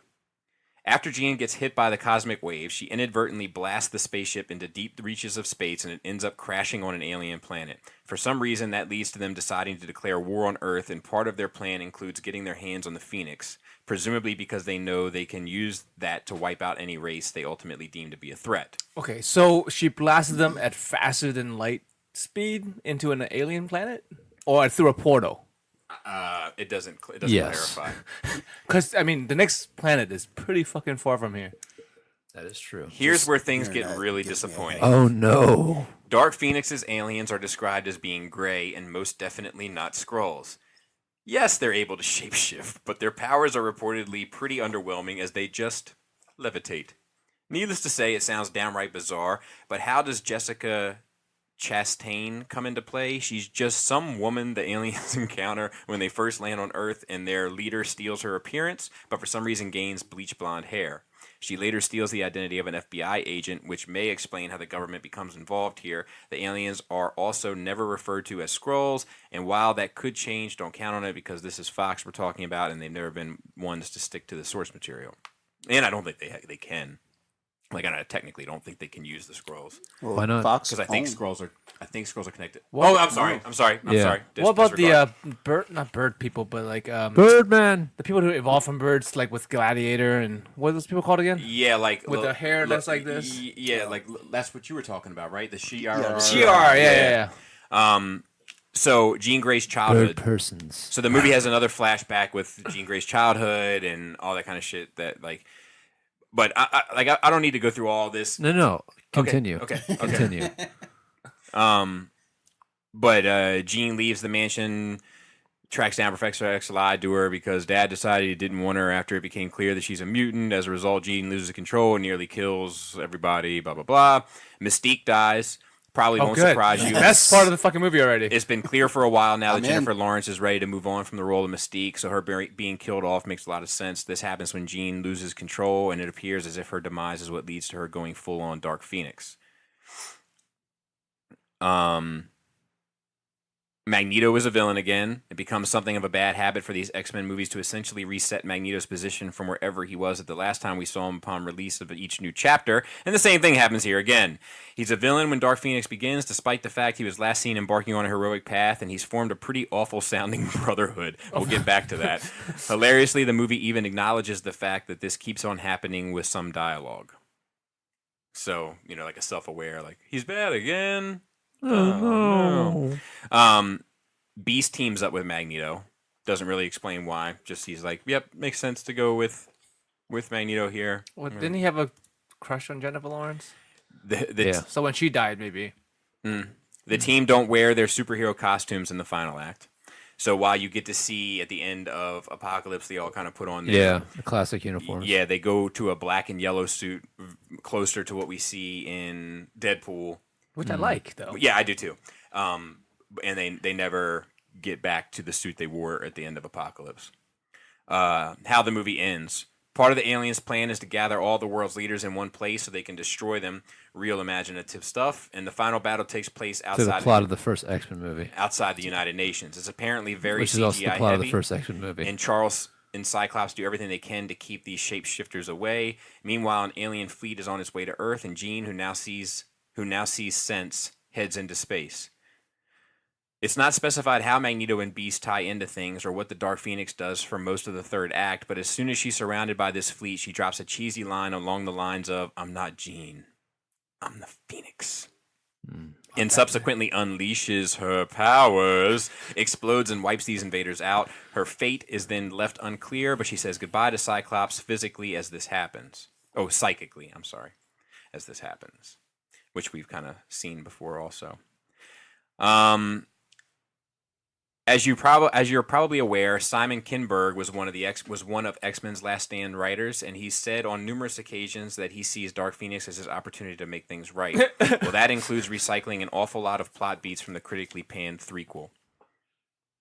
So there's a lot of stuff that happens in The Last Stand that happens again. It sounds like it. So Jean almost kills Professor X again.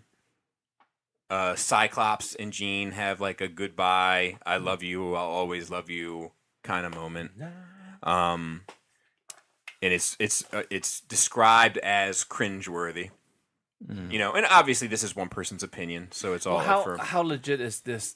The movie is this is really the plot. What it's percent would you give it? 75, 80%.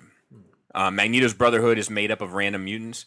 If you were hoping, if you were hoping we might meet younger versions of Toad and Pyro here, guess again. Instead, Magneto's Brotherhood of Evil Mutants, which is arguably making his debut years too late, is made up of a bunch of random mutants who aren't even based on characters from the comics.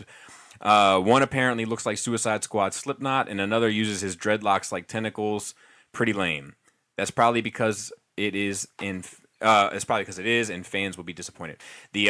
That sounds like a very Fox X-Men thing to do, is include a bunch of mutants that you don't know. Let's see here. Jean is dead. Playing, she dies at the end of it. And Psylocke doesn't return. So don't expect to see Psylocke in it. There's no after credit scene. But that's something that could always be added later. Yeah. So this has nothing to do with Mr. Sinister. No. But you do see Genosha and Dazzler. Like, apparently at the end, there's like a party, and Dazzler provides the lights for it. and the party takes place on Genosha. I think, isn't it Genosha? I think I'm sorry. Geonosis. I'm thinking about Geonosis. I know you are. Yeah, Genosha. According to this fan, Dark Phoenix is not good. He describes it as being boring and warns fans to lower their expectations because the whole thing is so underwhelming. This is one man's opinion, blah, blah, blah, blah, blah. And that's pretty much it. I mean, it sounds on par with what we've been expecting anyway, though. Right? Yeah, and it sounds dumb. Yeah, stupid. But it sounds like a Fox X-Men movie. Yep, it does. Like it really does. My question is, which is worse, this or X-Men Last Stand? I'd have to see it. Yeah, I have to see X-Men Last Stand again. I haven't seen it forever. This sounds pretty bad, but X-Men Last Stand. Does it have Hugh Jackman in it? True, so that one kind of already wins. Mm-hmm. And I like Femme Jankin much better than this other girl. And see, the Magneto lifting a bridge thing was pretty cool. Yeah, that was cool. Yeah.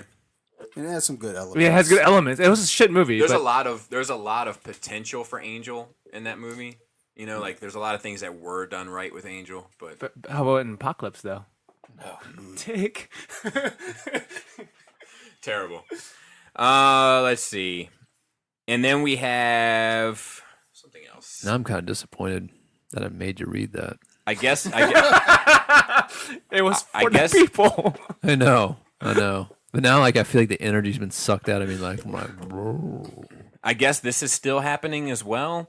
Apparently, the director for Silver Sable and Black Cat said that they're still working on pounding out the script. So they're casting. Yeah. Speaking of which, I'm still reading Superior Spider-Man and trying to muscle through the last part of it. Still trash. It's still trash. So many people who love it. Yeah. Maybe it has a payoff at the end, Bobby. Maybe, and there is so the whole premise of it is stupid. That's the problem, right? Like Spider-Verse. Yes, it's more stupid than Spider-Verse, but the way that this character seems to figure out that it's not Peter,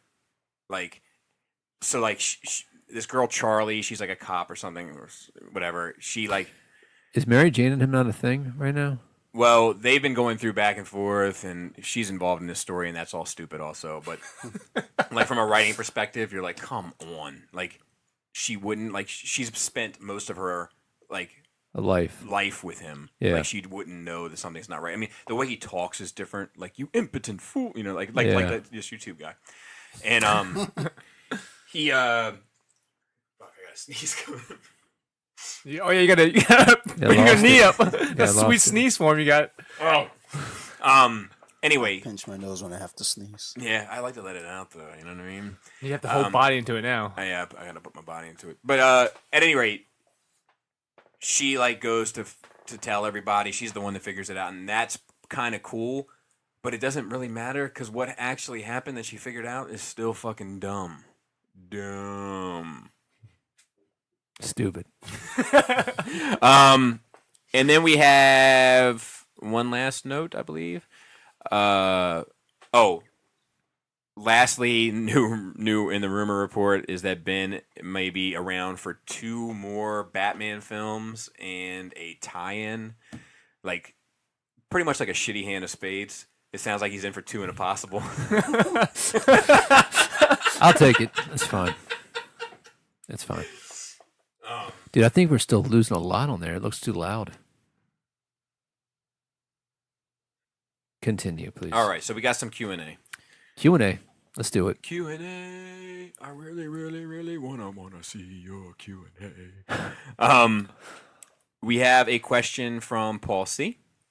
He says, "Let's play Thanos one more time this week." Okay, so is it Thanos or Thanos? All right, so according to the movie, it's Thanos. Yeah. But I've always said Thanos myself. I've always said Thanos. So I guess it's however you read it Yeah. as your. Just like I've always said Ra's al Ghul. Thanos. So I'm not going to say Ra's al I've Ghul. always thought, but we were Thanos. kids. He was Thanos. Ra's al Ghul in the animated series, so that's how I. Oh, I'm sorry. Vice versa then. Race. It was whatever the animated I've series. always said Ra's al Ghul. Yeah. And now it's Ra's al Ghul. Okay. But whatever. Thanos? Thanos. Yes, I've always said Thanos. Thanos. I always said Thanos. Yeah. So let's play Thanos one more time this week.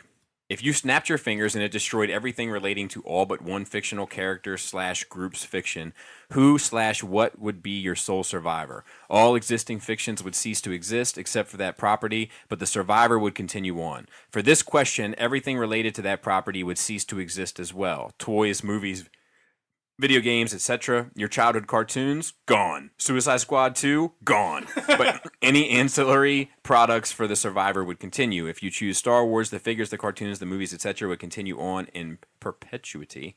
I'm gonna get a thesaurus fucking around with Paul C. You could erase this Perpetuity.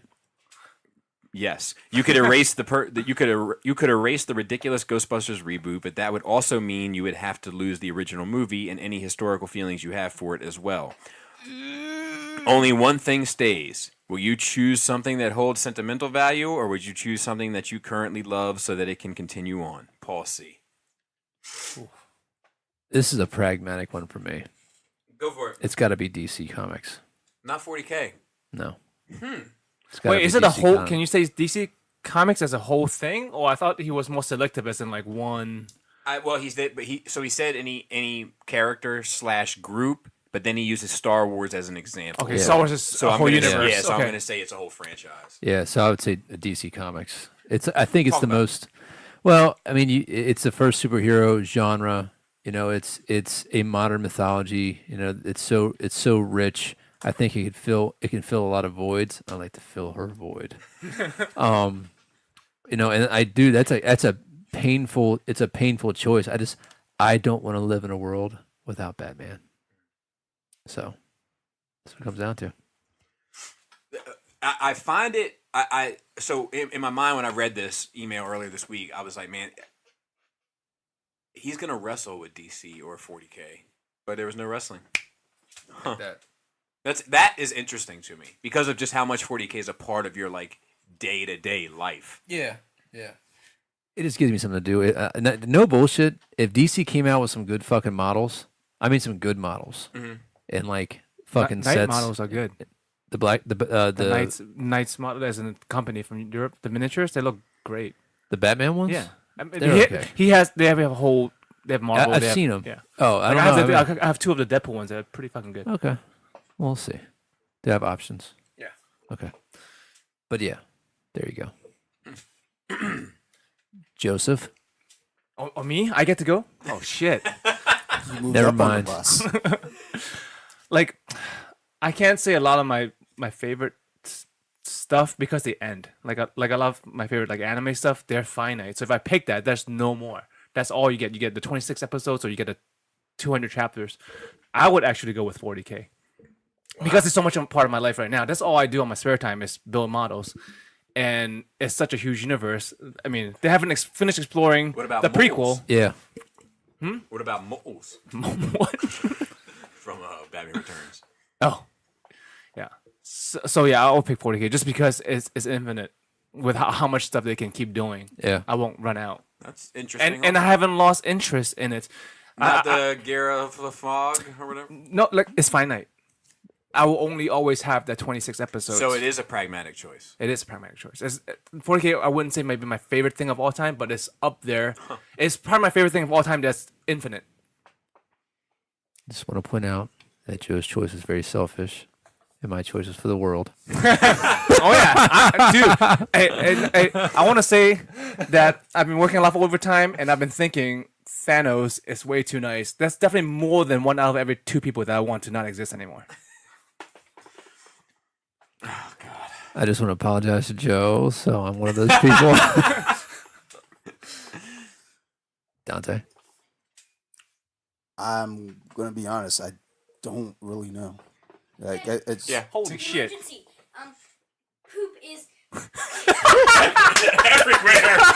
We are up to our ankles in human shit. You want us to keep going? You can if Dante has enough steam. I got Okay.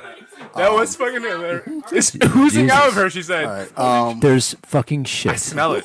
I think I Do you? smell it. Maybe I'm just thinking about it. You know how when you can't think about smell stuff, it. sometimes you can smell it or taste it. I don't know what poop tastes like, but I know what it smells like. Why are you giving me the eye? You probably know what poop I know tastes what like. pee tastes like, okay, but not poop.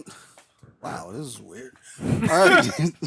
I mean the DC choice. I mean, Yeah. that kind of would have been where I would go to. Just thinking about where it's come from. Yeah. I mean, Superman, what 80 years? 85, yeah. 85. Yeah. Maybe even more. No.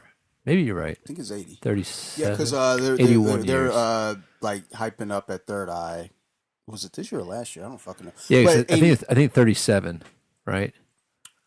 So maybe it's 81 now. maybe. I don't know. If only there was a box. Yeah. Okay, that so had I have all- a question then. Hey Because Siri.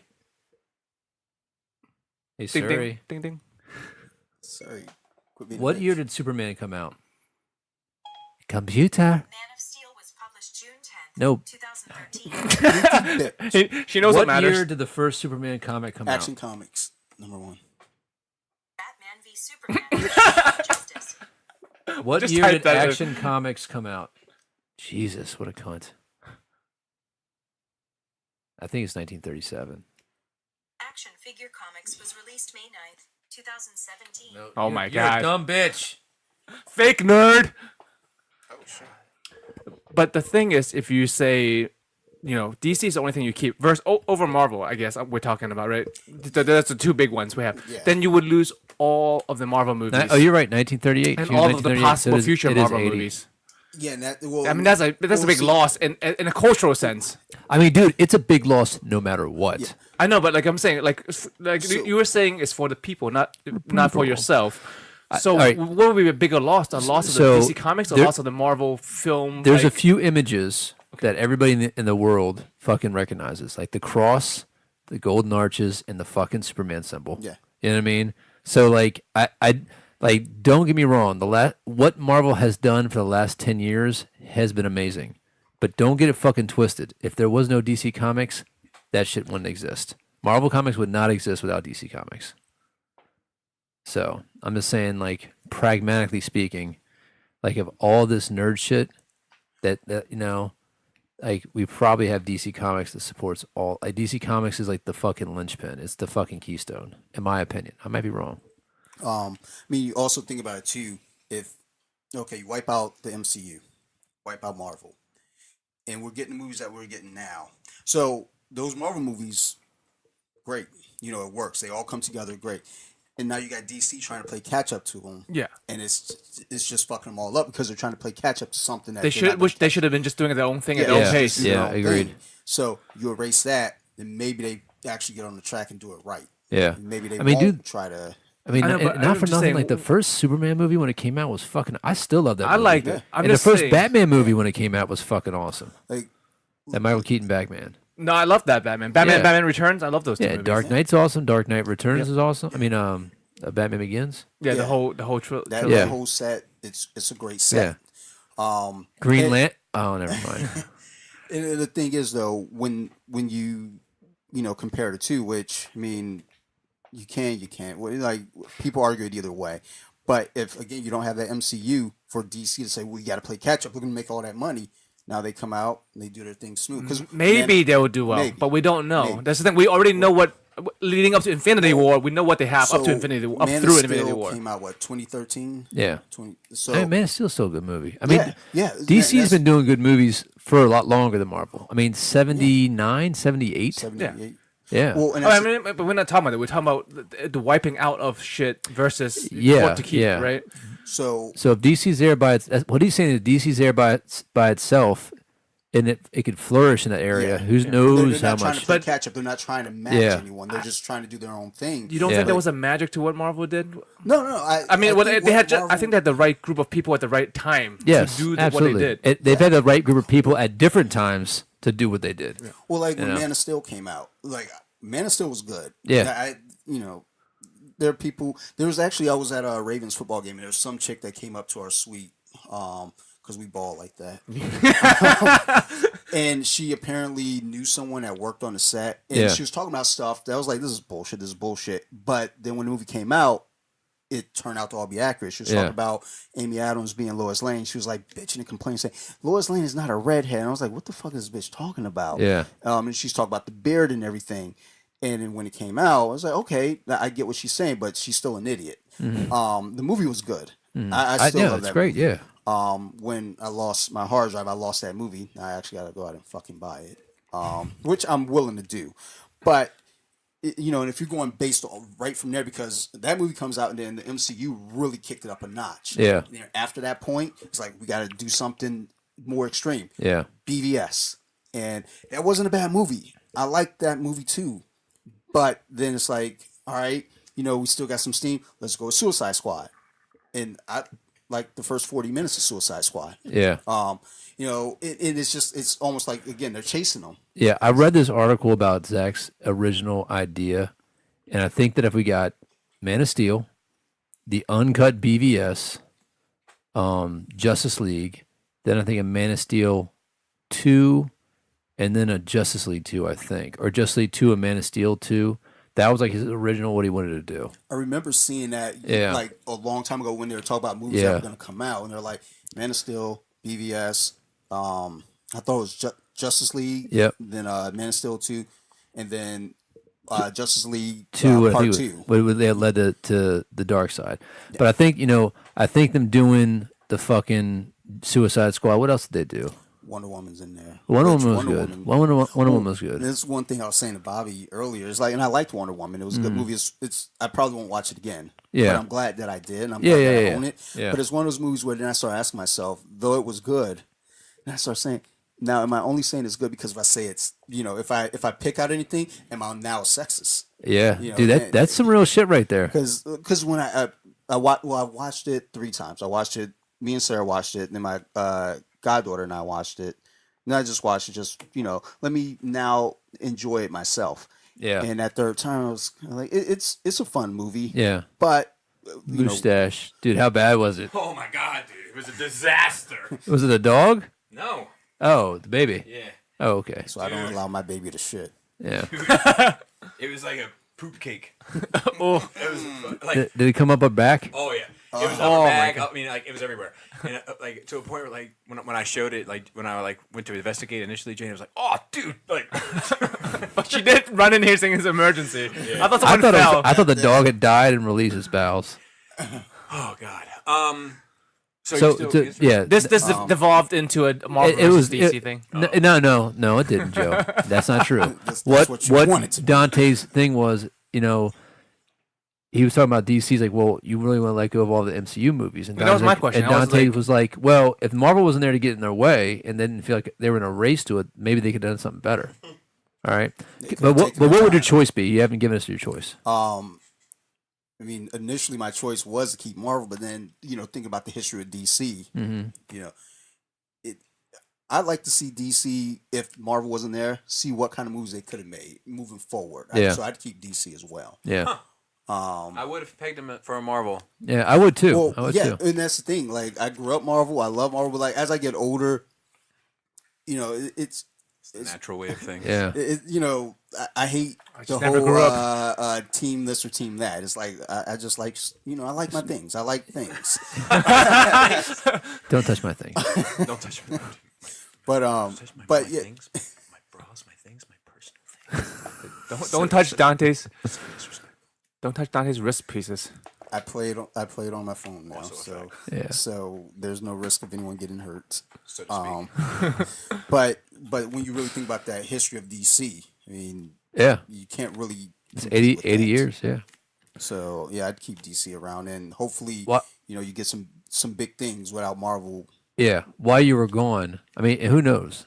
DC could have invented Spider-Man eventually. I mean, Well, or they played off of each other. Well, Like yeah, they were both taking there ideals for from each other this. to exist. I hear you, and I agree that the healthy, because I'm a capitalist, Joe. I think the healthy competition probably did better, but I'm saying Tell like, that to the guy who couldn't pay for his insulin last week at my job. what is that about? Capitalism. Oh man, why can't he pay for his insulin, Joe? Because it was $820. So is he making bad choices? Oh yeah, for having type 1 diabetes. He was His buying- bad. He buying shouldn't have been born. Netflix If this was Sparta, he would have been thrown off the fucking I cliff. think we can relate a lot of these sorts of debates to Star Trek. I love Star Trek. Star Wait, Trek about has you should watch evolved that, past capitalism. Yeah. We haven't, but it's kind of the best we got right now. Yeah. No, I'm not complaining. I'm a capitalist. I make money and I buy toys. Mine is Star Wars, obviously. Oh, I didn't even think Not, about Star I Wars. wouldn't say Damn. obviously. Really? I was thinking Yeah. about Star Wars. But- I was like, I No, got it that was deep. for him. Yeah. Yeah. The beauty. I know that he would want to go to Star Wars, but and that everybody would think that he would want to have Star Wars, but I thought that he would really struggle with it and figure out. So the beauty of it is that like everything that I enjoy about It might be Mass Effects, might be something crazy. everything that I enjoy about this sort of shit. Mm-hmm. Toys, statues, movies, TV shows, cartoons, comics, novels, video games. It's like Star Wars does it all, and I don't think I would miss much. I mean, obviously. How dare you? What I don't mean in terms of properties, right? Like I would miss Batman like a motherfucker. Like Batman is a huge part of who I am as a person.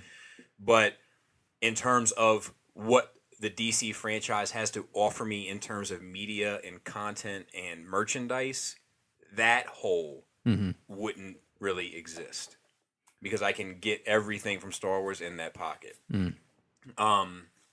So that's my answer. But I mean, for me, it's like Star Wars, Batman, X-Men, DC Universe, Marvel Universe. And then there's like this three-way tie of other shit.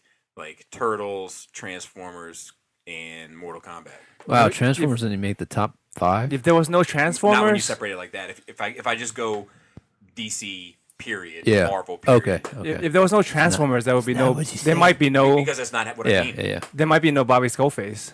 I wouldn't be. No, I there wouldn't be. wouldn't I wouldn't be sitting here. There wouldn't be. Actually, there would be no Bobby Skullface if my wife and I didn't sit around for hours saying, "What do you want to do?" Yeah, I remember that conversation. You're like, dude, I think I'm going to start a YouTube channel. I was like, do it! Yeah, I Do started it. doing all of it, the drawing, all of it, because I was like, dude, at the end of the day, my wife and I are spending 45 minutes sitting in the fucking family room saying, "What do you want to do?" That's weird. And I'm just gonna decide what I want to do and do it. That's marriage. Well, I mean, it's not marriage; I'm just fucking with you. it's marriage with kids. Okay. Yeah. Yeah. And now you have like negative 45 minutes every day. Yeah. Yeah. All right, I mean, next- it did what it was supposed to. Next question. Good question, Paul. Yeah, Good man. That question. was Yeah. that was. I think the next question should be what franchise that's not comic book related, like like no Star Wars, no well, let's just say not comic book related. Would you choose? but You everything's- can't choose the same thing though. Okay, so You know. not comic books and not Star Wars. Yeah. Transformers. Okay. That's comic book related though. Everything's comic. Everything has a comic book. No, that's like that was like books? written by Marvel Comics. Yeah, but the Marvel Comics isn't what dictated who the characters ended up being in the show. Yeah, Marvel No, Comics they wrote were not the same. No, they Yeah. were wildly different. No. Marvel Comics produced the show, but the Marvel Comics that came out before the show started were wildly different. No, than the Marvel Comics wrote all the characters. I know. Yeah, But it's No, still not the like, same as a gave comic. No, they gave them all the names. I know. But it's still Yeah. not the same as the But comic it's books. not the same as the I'm not comics. saying it is, but you said that Marvel Comics wasn't responsible for who they were in the show. And then I clarify by saying what Marvel Comics did initially is not what they ended up doing for the show. Yeah, but they still. So okay. Yeah. However you want to spin it. Okay. What I'm saying is, if we're talking about the Marvel Comics, I'm not interested. Okay. If we're talking about the show, I'm interested. If you want to say that the show is, you can't really say that the show is based on the comics, but you can say that the people behind the comics are also responsible for the Yes. show. Marvel Comics are responsible for the show. Marvel like- Comics, but not the Marvel Comics transfer. Not the comic Marvel- book, not the story, the company. Right. Yes. So that's how that communication error. Gotcha. So, what would you pick? Transformers? Yeah. Dante? not comic book related.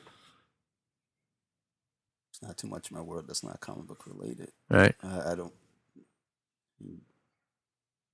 Fuck. I mean, G.I. Joe, if anything. I love G.I. Joe. Okay. G.I. Joe has Toy comic books related. too. Yeah, but it wasn't based from comic Wait, books. which G.I. Joe? Like the Army Man G.I. Joe, I'm not or talking like about the those Snake Eyes people, I'm G.I. talking Joe? about the dolls. We're talking about Snake Eyes and Storm Shadow. They're Yeah. all dolls. Dude, my Dude, wife. they literally came up with. You watched the toys I made. They came up with the term action figures. Oh, yeah. So they didn't have to say dolls. Yeah. But it's the same thing. It's like sweet marketing plot. What would yours be? I already said something that wasn't comic book related. Oh yeah, Warhammer. Oof, at this point, I might have to jump on Warhammer. But you're not allowed to say what the other rule is. You're not allowed to say what you said before, because I would have. Oh said Star yeah, Wars yeah. That's tough. That's true. Oof. Because what I love is a genre, not one thing. I love anime, and like you. It's gonna make your answer very difficult. Yeah, you're right. Yeah. So it has to be this. Grand Logan. Gurren Lagann. Yeah. There you go. Said it right. Yeah. Good job, Bobby. After 3 years of being But friends. isn't anime based off comic books? I have to be. I don't know. I don't. G-R-A-N-D I don't know. or G-R-A-N. G-U-R-R-E-N. I was wrong on both. Because manga is a specific Japanese comic book style, or an illustrated art storytelling. That's fair. I don't know the history of I might who have to started go- drawing pictures and putting words to it. I guess at this point I have to go with Warhammer Yeah. because there's so many books and paints and molds. And that is like 80% of your off I time do, life but right it's now. 80% of like just me wasting my time. You know what I mean? But you Like, don't waste your time on anything else. just because it's like the biggest yield and reward. I'm not saying it's a good waste of my time. There could be better wastes of my time. All right, next question. Real quick, a couple things about Josh. We'll go ahead and do now. So he did write. He wrote to us and thanked us all for his help. But then he also said a weekly update and question. He said, first of all, thank you so much for the love and support you have given to my family, and it means the world to us. Adam, it is never too early to make the leg jokes. I've been making them since the day the lower leg was removed. Nice. A quick health update. I had my first physical therapy home visit on Memorial Day. The physical therapist said that I was only 10 degrees shy of having full range of motion, which is remarkable for someone 10 days removed from a surgery such as mine. Nice. I had also already been doing 7 of the 10 exercises she had for me to do, and my strength is great. So she said, I'm off to an excellent start. I have a follow-up visit with her or with my surgeon this Friday, so if she gives me the all clear, I can finally see Solo on Saturday. Now that we have that out of the way, I was wondering, seeing as how my predicament has made me reevaluate the way I perceive and do things, it has made me realize how much there is that I want to do yet never made time for. My goals have shifted somewhat, aside from healing and overcoming this to walk again, of course.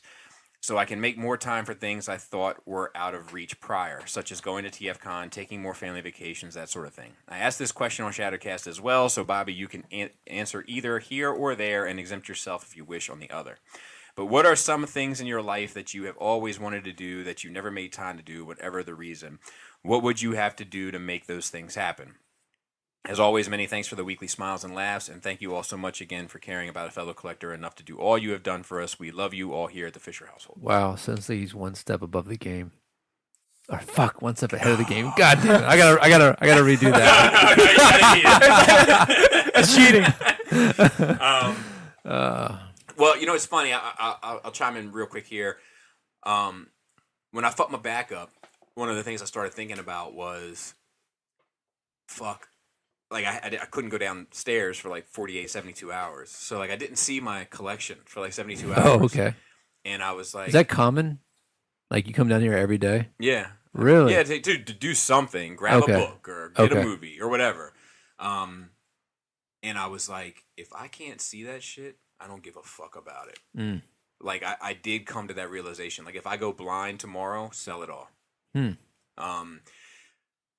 Other than that, like I really is traveling. Like I want to see and experience things that life has to offer. Like I want to go back to Europe. I want to see Japan. I want to see Russia. Like sushi of a naked girl kind of thing? What's the question? Sushi of a naked girl? I would do it. But you don't eat sushi. No, I eat sushi. For the naked girl or to eat the sushi? No, either. But I'm either. I'm in for the naked girl. But I'm also like. Does she have pubes? No. I don't want Bobby said, look at that face. Yeah, I know. She needs not to have pubes. Look, three sushis, I'm good. 5, absolute max. Like Sentinels. Like 5 rolls? Yeah. Like, sushi to me is a lot like hot dogs. Like, I have this small pocket that I, like, really enjoy. And then I'm, like, disgusted by it.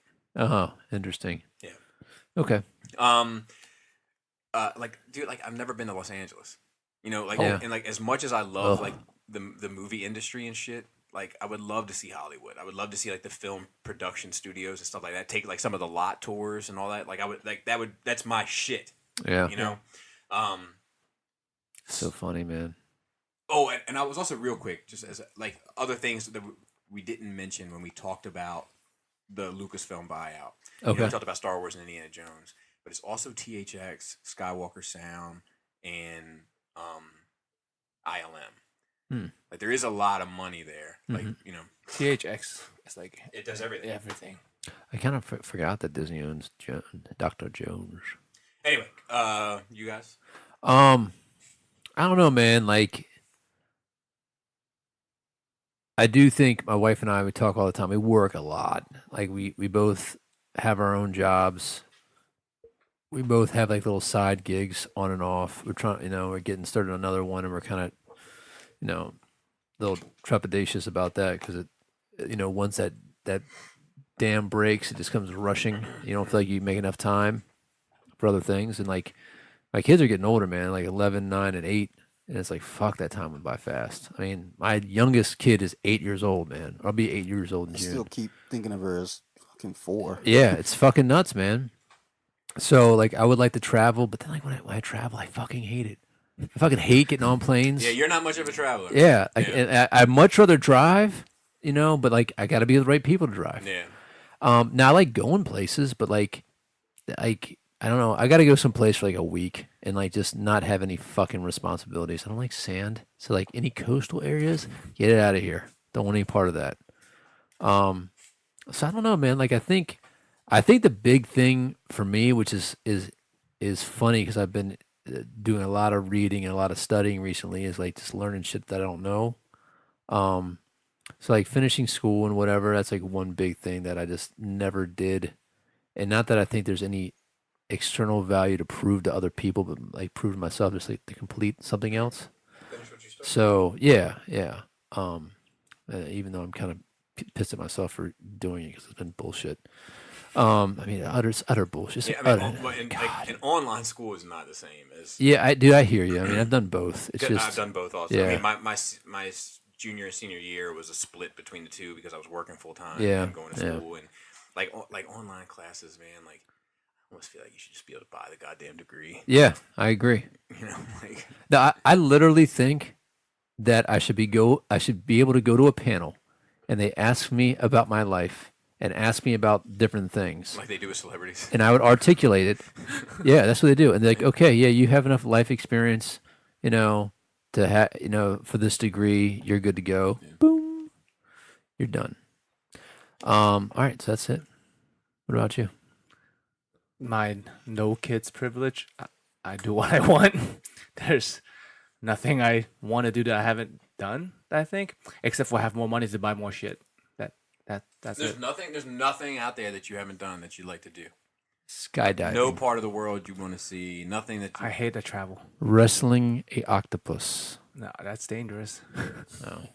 I mean, that's awesome. like, I'm just. I go to Japan once. I'm going back next week. That's the only place I ever want to go. I've been to all over the place. I've been all over Europe. I've been to South America. I've been to Hong Kong.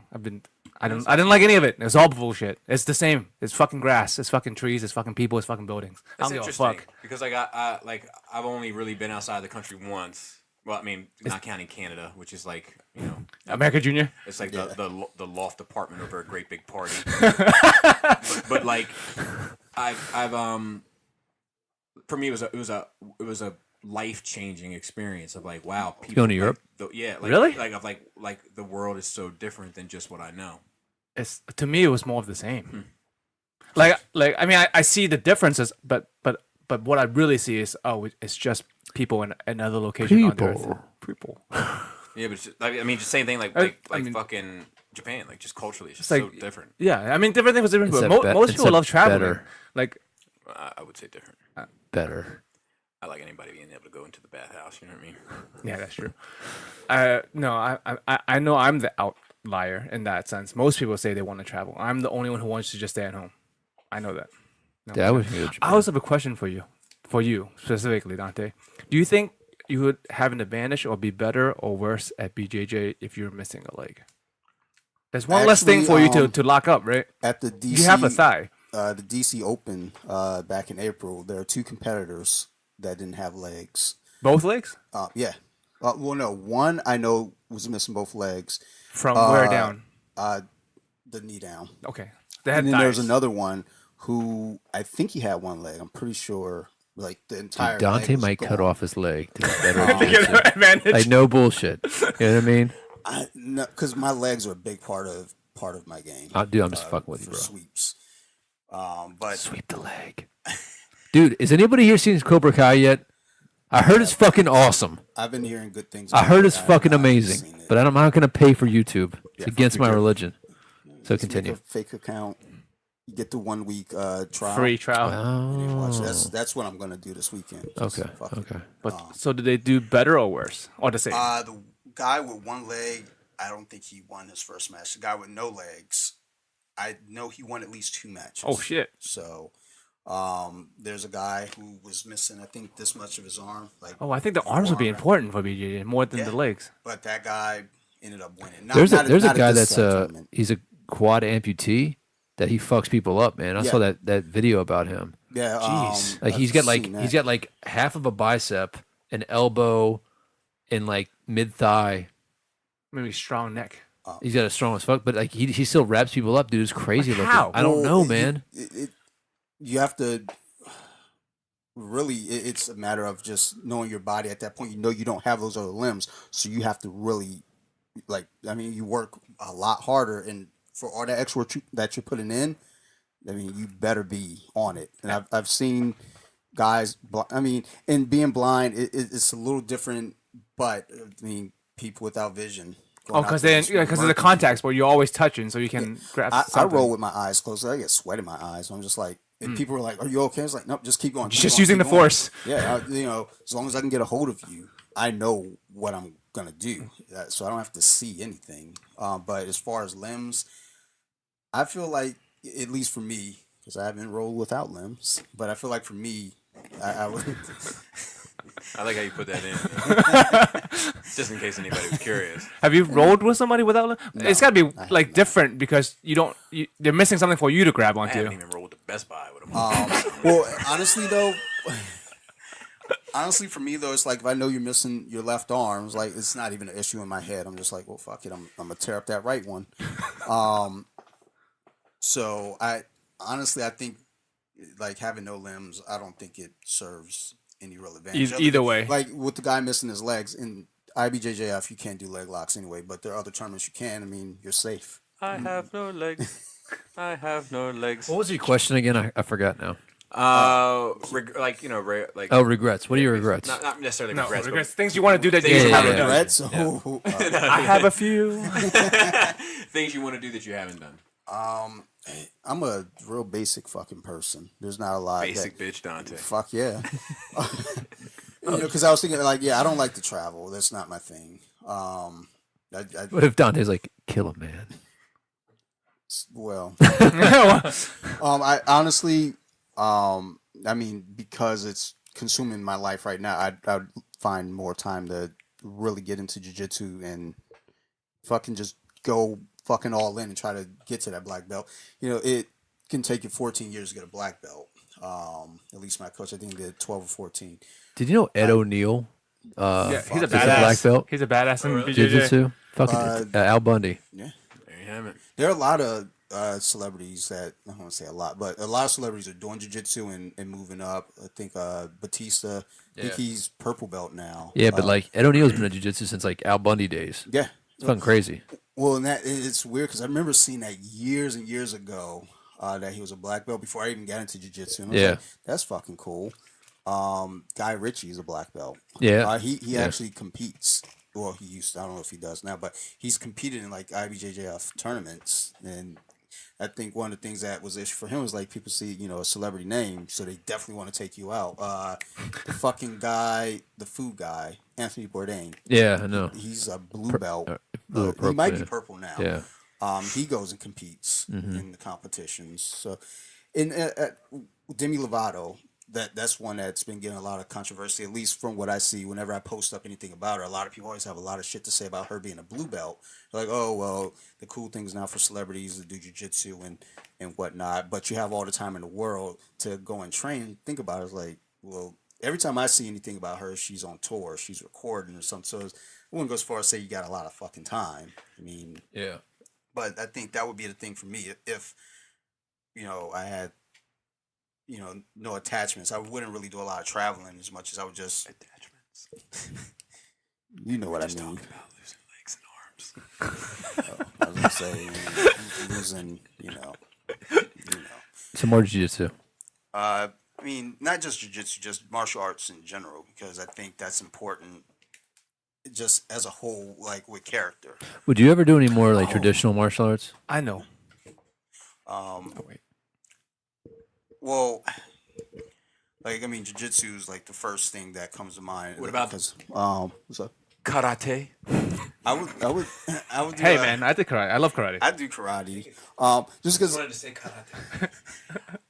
I don't talk shit about other martial arts as much as other martial arts talk shit about jiu-jitsu. But jiu-jitsu actually works. There's a lot of martial arts that I like as a hobby that is not effective at all. People want to act like they are. Like think about taekwondo. It's like you can't kick the legs. Like taekwondo, You can't punch people in the Yeah, face. it's like man, fuck all that. In karate, you cannot sweep the leg. That's very clear.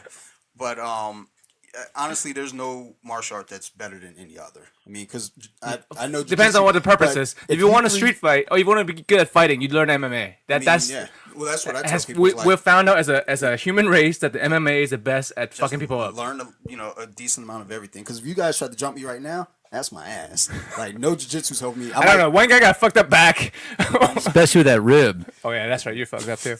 Yeah, there's not shit I can do. I'll just curl up. I mean, I grab one of y'all's foot and go ahead and go for a fucking heel hook. But while I break one person's knee, the rest of y'all are stumping me into the ground. So it's a wrap. I got your back, Dante. Back in the bus. Our last question is from Kevin. Oh, go ahead. I remember one thing I want to do that I haven't done because I wanted to roid the fuck up. That's what I have not done. That one. I want to fucking roid to the fucking gills, but I can't because of legal reasons. Yeah, and also my job. But that's one thing I can't do. Like, Isn't there like legal stuff that's not too detrimental that you can do? It doesn't work like that. It doesn't work well. It doesn't work like roids. It doesn't work like straight roids. There's plenty of rich people privilege stuff that I would love to partake in. Yeah, they can take roids. Like I would love to just sit around and take hallucinogens and create art and shit like that. Yes. Like for days and days and days. I would love to, but I'm just not afforded that. So I guess it's money that's more limiting us than anything else. Yeah, true. What's the next question?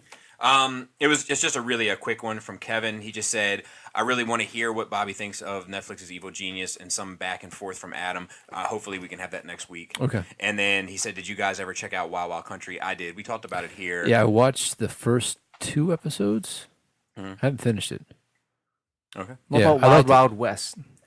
Ooh, it's charming as fuck. I've never seen it. Wow, really? Oh, it's fucking bad. I've also never seen Men in Black. Really? None That's of them? worth- That's really? worth it. Because that Mario's mom had that shit. We watched that shit I know. non-stop because that's the only thing On we that had to TV watch. with the fucking wrench. Ching, ching, ching, ching, ching. Hold on a second, guys. Okay, last question. Oh, Oh no, that was the last question. So, Star Wait, Wars. so no interest in watching Men in Black ever? I mean, no, I do have an interest. but I you haven't. I just haven't. It's too late. Yeah, it might be. It was good when it came out. Yeah. It's fun. Yeah. Real quick, a little bit of Star Wars news. I did look into that Colin Trevorrow fire. He said Is it all that bullshit? he said that the stuff that got leaked was kind of weird. What do you mean? The stuff that apparently got leaked from his script. Yeah. So the episode 9 was going to take place 5 years later. Okay. Leia was a big part of it. Finn, Poe, Rey, and Leia was basically the big hero squad of the movie. Rey and Kylo's love Affair. interest was kind of undertone throughout the movie again. Yeah. Kylo, the First Order was trying to hunt down all of these new Force-sensitive people Okay. that are popping up now that Luke has kind of re-inspired that. Yeah. And Rey was taking them in as for safe refuge to train them, and Hux was like a mole, but not for the Resistance, just kind of like trying to take over to become the First Order leader. It ended up was supposed to climax at like they were going to take you to the unknown region, so you get to see that for the first time. Yeah. They had an underwater facility, which is where they were making like all of their First Order armory. Okay. And Rey was pregnant and had a son. Really? And they don't talk anything about who the parent was of either. Hmm. It's the Force. But and once again, that's all a Reddit thing. Yeah. It's take it with a grain of salt. Yeah, but yeah. but that is the news behind it. What if she does get pregnant and starts the new Skywalker line? And the baby comes out mixed. At least it ties her in. Yeah. At least it ties her in.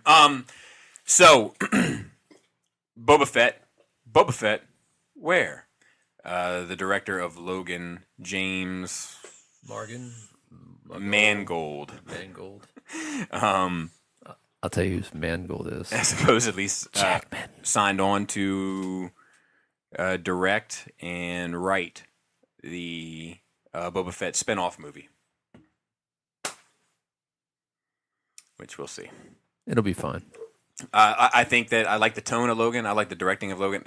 Did he write Logan? I don't know. Because it would really be a bummer for me if Boba Fett has to fight Boba Fett. What? Well, he Well, can, but if you he know what? fights a clone, It would make more sense. Yeah. if he fights a clone, ends then he's up fighting being- It himself. ends up becoming just old man Boba Fett. I do hope that Han and It's Chewie. just called Boba. I do hope that Han and Chewie earn this. I do hope we see some more Han and Chewie. Yeah, I'd be up Yeah. for that too. I'd be okay if the sequel was called Han and Chewie. And Boba Fett was the bad guy, Yeah. or maybe they have a large part in it. Yeah. I'm down. I want to see Han and Chewie in this Boba Fett to be like Tony Stark's part in Spider-Man: Homecoming. You know, like he was in it, he was part of it, but it was like the main character by any means. It was still a Spider-Man story. Like I wouldn't mind seeing a Boba Fett, but having Han and Chewie involved on that level. Okay. So now solo talk. Does anyone want to leave the room? No, Have you guys not seen it? I haven't seen it, but I don't care Oh, about okay. spoilers for this particular movie. Okay. I do know I want to go pee, so Okay. some of this, like the old shit part. Do it now? No. Oh, say those. Okay. All right. So out of 10. Oh, wait, 99. Well, this is part of the show. Then. 98, 97, yeah.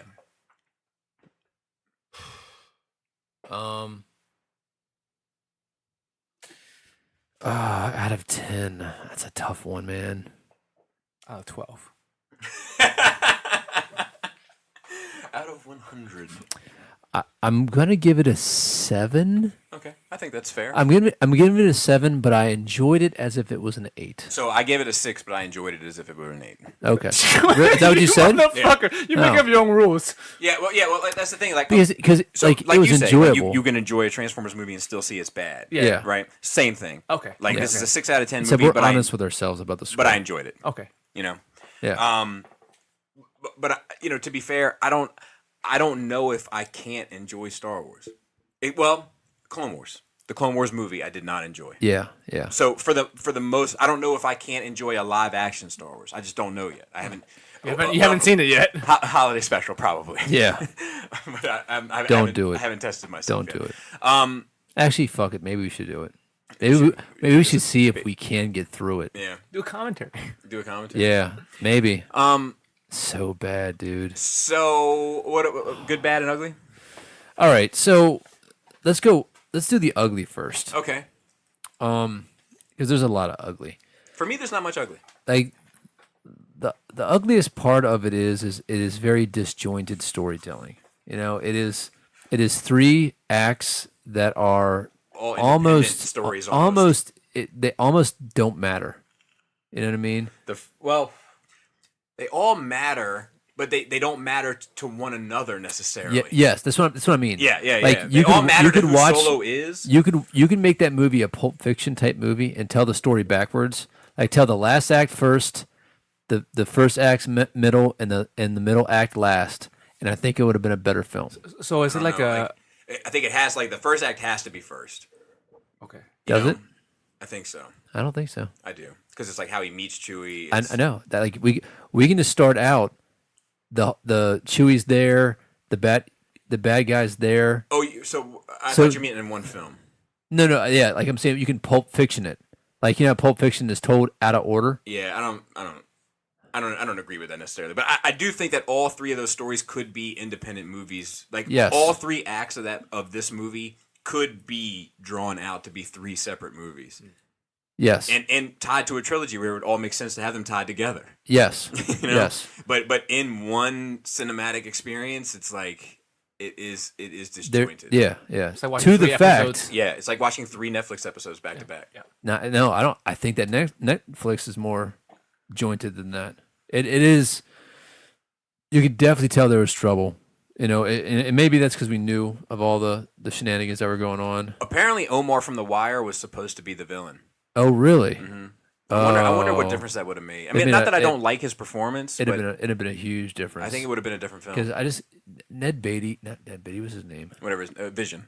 Yeah, Vision is just not scary to me. No, he's not scary. Yeah. And I also, I'm not crazy about his design.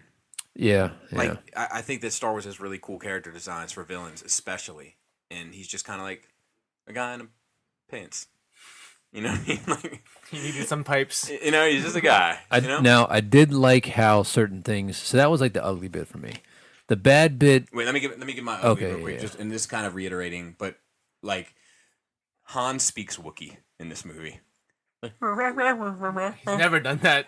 and I hate it. Why would he stop? Fucking hate it. But he only speaks Wookiee for a hot second, and it doesn't make sense why he doesn't speak any Wookiee Ever from there on again? out. Yeah, and it doesn't make sense why he speaks Wookiee. So he speaks Wookiee to let Chewbacca know that he can communicate with him, right? But like When they first meet. But all he would have to do is like Chewbacca's like, rah, rah, rah, rah, rah, and then he had Solo look at it. No, it's not stupid. If you think about it, it makes sense. And then Chewie would be like, oh shit, he understands what I'm saying. Message still proven, and you don't have to have fucking an idiot rolling around the mud making dog noises. Well,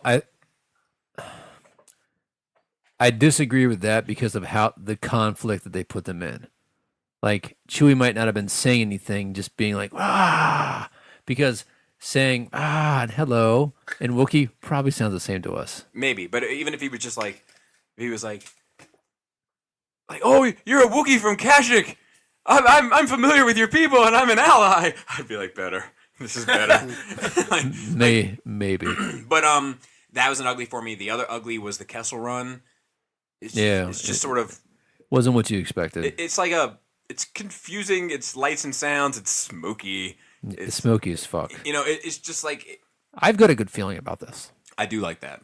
I was listening to this other podcast. I'm not going to plug them, but they did like this whole episode where like every time that they like so you're saying something, yeah, and then I say something, and you're like, I'm an interrupter. I'm a flyer.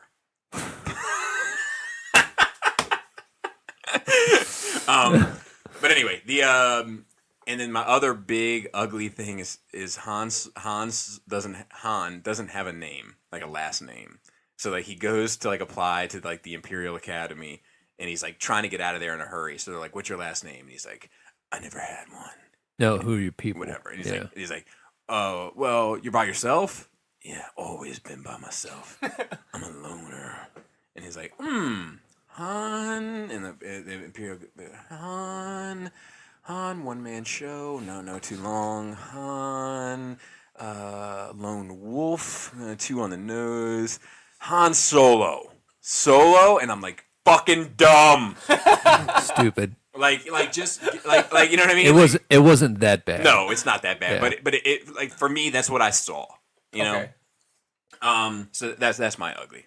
Okay, so for bad, the female lead, I don't care for. I don't think she was bad. I don't think she was great, but I think she was fine. Yeah. I'm just not impressed with her. Like, all right, she's a pretty woman, right? I don't think I wouldn't kick her out of bed. She's not an unattractive right? person. Yeah. But there's no. Sometimes our eyebrows are a bit intense. Maybe there's no charisma. There's nothing with her that makes me like feel that, you know that Bryan Adams song, "I die for you." Uh-huh. She doesn't have it. No, she doesn't have it. And like for as much of the movie she's inspiring, story wise, it just doesn't work. You know what I mean? And she's great in Game of Thrones. But yeah, I'm not feeling her at all. The robot was a little bit much. The SJW robot. It was fine, but that whole robot bit of business was a little goofy. It went real Disney, real. I was waiting for Mickey Mouse at one point to be like, ho ho, and start jumping on the computer screens as well, like the robot. That didn't bother me. Yeah, that was especially the one with the feet, because you know that one that gets tortured and John is like, no, and like nobody knows what that fucking robot does. It's the stupid design, but it's fine because it's from the 70s, right? The gonk droid. Whatever. No, of course you would know. The footloose droid. The one that walks around going gonk, gonk. Yeah, whatever. It was like up on this control panel, like just stomping its little robot feet, like this big box, like robot feet as they're destroying this like infrastructure of this fucking spice mine, where the fuck it was. It was just dumb. Like I was like, oh, God, it was fucking stupid. And then what else was kind of ugly? Let me talk about the droid real quick. Yeah, because the droid's a hot topic, obviously. Okay. Yeah. She wasn't that bad. She doesn't deserve all the hate. Let me say something. Have you ever seen a droid stand up for her right? I think that the motive. So let me say this. I think that the motivations for that droid make sense in universe. Yes. However, I've said this prior to Solo. I've said this around the K2SO era. Even having said, look, I love K2SO, but here's my issue: is the sassy droid. Yeah, she's ultra sassy. So R2 is a sassy droid. K2SO is a sassy droid. Chopper is a sassy droid. This thing, L3, is a sassy droid. BB-8 is a little different. 3PO is extremely different. So I want something as different as 3PO. I want something as outside of the box. I'm starting to feel like even though all of those droids are different from one another, the large majority start to fall in this same lane. It's the same route of travel, and they're all in different lanes on that highway. Mm-hmm. And I want to see something vastly different. I feel like 3PO is vastly different, and I want to see something along those lines. Yeah. All right. So what's good is the whatever his name is, Heinrich. What's his fucking name? Alden. Did a good job. Yeah, did a good job. He nailed it. as far as I'm concerned, with what I would imagine young Solo to be. Oh, there's a couple little bad. The whole thermal detonator bit at the very beginning, that was kind of stupid. The rock throwing thing. Yeah, I dug the worm though. That whole world was very. I felt like we needed a little bit more time there to marinate with it. The whole movie. Yeah. I dug the worm though. Yeah, so he did well. The Falcon, I felt like had a certain style, but there was a couple things that were kind of strangely forced into it, which I didn't mind, like where the Falcon gets her computer, you know. It's basically L3's navigational system. Yeah, but which I didn't like. But then Adam was like, "But that explains why it's so advanced." And I was like, "That is. I'm okay with that." She's part of the ship now. I'm okay with that in universe. Yeah, and it also kind of adds, you know, Billy D's fondness of the Falcon after the fact for the fifth and sixth movies. Yeah. So that wasn't bad. I liked Donald Glover. I thought he did a good job. I mean, Lando's character is definitely different, but you can see the trajectory. And let me think, what else is good? I mean, the effects were fine. I like that the Empire was just a backdrop. Yeah, it wasn't. I did too. It wasn't the focus, which is they good. weren't the bad guys. Yeah. If we're talking about good, I liked. I love the card game sequences, both of them. Oh yeah, they were done well. Yeah. The gangster element, I feel like they nailed. It I think we works. could do a Star Wars gangster movie, Definitely 100%, and be fine. 100%. I like the Cloud Riders or whatever they were called, like the black suited. Oh yeah. And The other like the pre-rebel faction. Yeah, and I love how Two Tubes was one of them. Like he's been around since like the beginning. He's He's in the mix. I'm like, yes. Well, and I guess that would make sense because he was part of the other rebel faction. Yeah, before the rebel faction became a political faction. Right, but know? it's just cool that like it's just another little like ligament, connective tissue that I dig. I dug, in a broader sense, how interconnected this movie is to all of it. One thing I'm concerned about, though, like with the rebellion, we're getting more and more looks at how the rebellion came to be. And I'm starting to feel like I don't want to see how the sausage is made with the rebellion. Maybe it doesn't. Yeah, I just like I'm into it. Like I'm like the rebellion just needs to be like this. I've always envisioned it to just being like this like noble, people who stood up and said, "No, we will not stand for this," and they just like pure like Leia was kind of pure in her white dress, white Joe. With like this, like she stood up to Vader and Tarkin and just like, kind of spat in their face. And, everybody came together and was like everything that we saw from the early films of the rebellion, just like kind of this nobility and purity of purpose and idea and philosophy. And like the more we get in to see like how the stuff was made, and like now they're kind of putting this like more realistic twist on it instead of just having like this kind of loose, conceptual fairy tale element to it. I'm like, you're like a cut hair away from making some kind of political statement. That see, I don't necessarily bring all that with it, but I like to me like that kind of pure rebellion can come out of all of this. Like after the events of Rogue One, in my mind, the rebellion changes.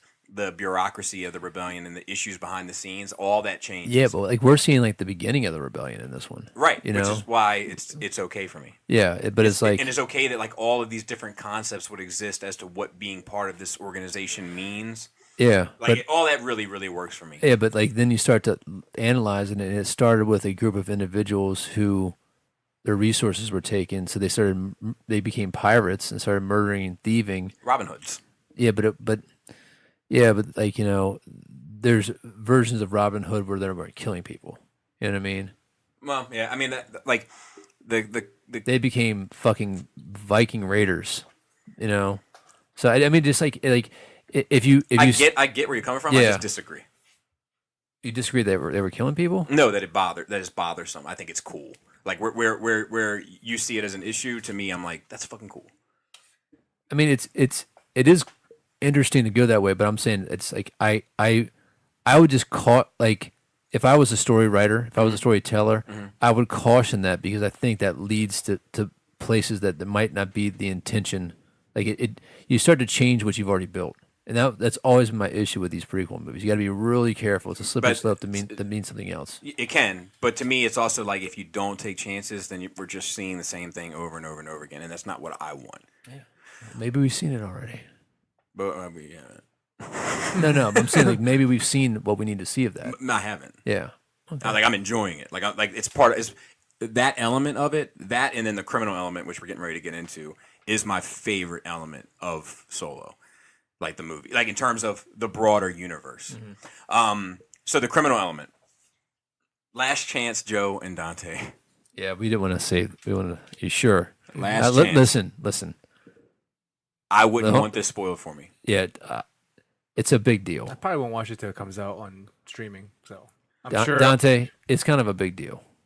I'm kind of a big deal. Fair enough. All right. Nice. So like the big kind of oh shit moment of the movie is I just want to yell it out right now. You come to find out that Kira is like a double agent of sorts and has been working behind the scenes. I don't think she's double agent. I think she's just taking the opportunity. Maybe. Yeah. But that she's not. She may not be pure. She may not be pure. She may not be a good. She may not have the best intentions. Like Solo kind of always has the best intentions, regardless of the dirt that he does. Yeah, she's a selfish. Right. She may just be a criminal. Yeah. And she makes contact after the big bad is defeated of the film. He's a medium bad of the film. Yeah. She makes contact with his boss, and his boss speaks to her in hologram, and it's Darth Maul. Oh. Shit. Darth Maul's been around. Yeah, and like I do have an ugly related to this that I couldn't go into on my spoiler free, but we'll get to it here. But like it's the guy from Rebels' voice doing him, and it's Ray Park's acting, physically acting. Yeah. I prefer the voice of the original Darth Maul. But, I don't even remember it. But this other one has become so ingrained in who Darth Maul is. I'm fine with it. But it basically says that in the Clone Wars and then in Rebels it talks about the Shadow Collective, and they don't really talk about the Shadow Collective. They talk about this Crimson Tide or something. Yeah, Crimson. Is Crimson Tide? I can't remember. Crimson Fist. Or is it Crimson Horizon? Crimson Horizon? Doesn't matter. Crimson something. Yeah. But like, I think the Shadow Collective was made up of like 5 criminal families, like the Crimson whatever, the Black Sun, which is from the EU, which is cool, and then the Hutts, and a couple other ones. That's what I would have expected. I would have thought the post office, the postal service. I would have thought would have been Jabba the Hutt at the end somewhere. Yeah, in Star Wars Disney.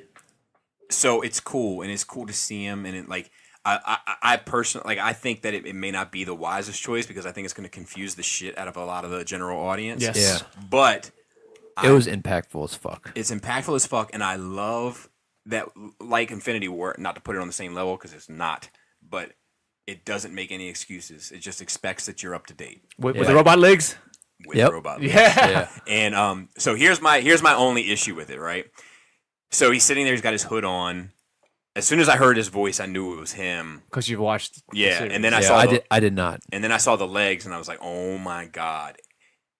And I'm like, it's Darth Maul. And then they pan around, you see him sitting down, and his face is underneath the hood, but you can make out the tattoos and shit a little bit. And I'm like, okay, it's definitely him.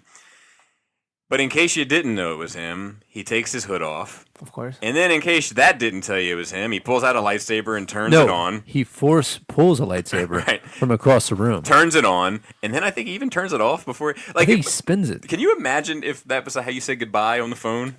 You know that is exactly how you would say goodbye on the phone, Bobby. True. Come on. That's probably true. You'd be like, hey, hold on a second. Let me put it on FaceTime real quick. All right, talk to you later. Every time. But I think it's cool. I think it opens up a ton of doors as to where things can go. I also think that it puts confines on what you can do because of how it plays out in Rebels. So it's like a gift and a curse. I don't know what happens in Rebels yet. Like is Savage or Savage still around? No, but Obi-Wan kills Maul and it quickly. Okay. They have a pretty cool conversation. I was listening to another podcast, won't plug them, but they said that hopefully they approach, if they ever decide to touch on that at all, like in the Obi-Wan film or whatever, hopefully they approach it in that same Rashomon or whatever way that they did the Last Jedi Kylo Luke thing, where it's like, look, what you saw from Rebels is Obi-Wan's perspective of it, but here is Maul's perspective of it, or here is Ezra's perspective of it, where it's just you get to see a little bit more of it. They can expand on it a little bit. But yeah, I mean, it was definitely one of those Yoda pulled out a lightsaber moments, like the theater. Think it might be better. Yeah, I mean, the theater reaction to it was crazy, Gasp. And it was a very quiet theater. Like it wasn't a whole lot of applause. It was half full.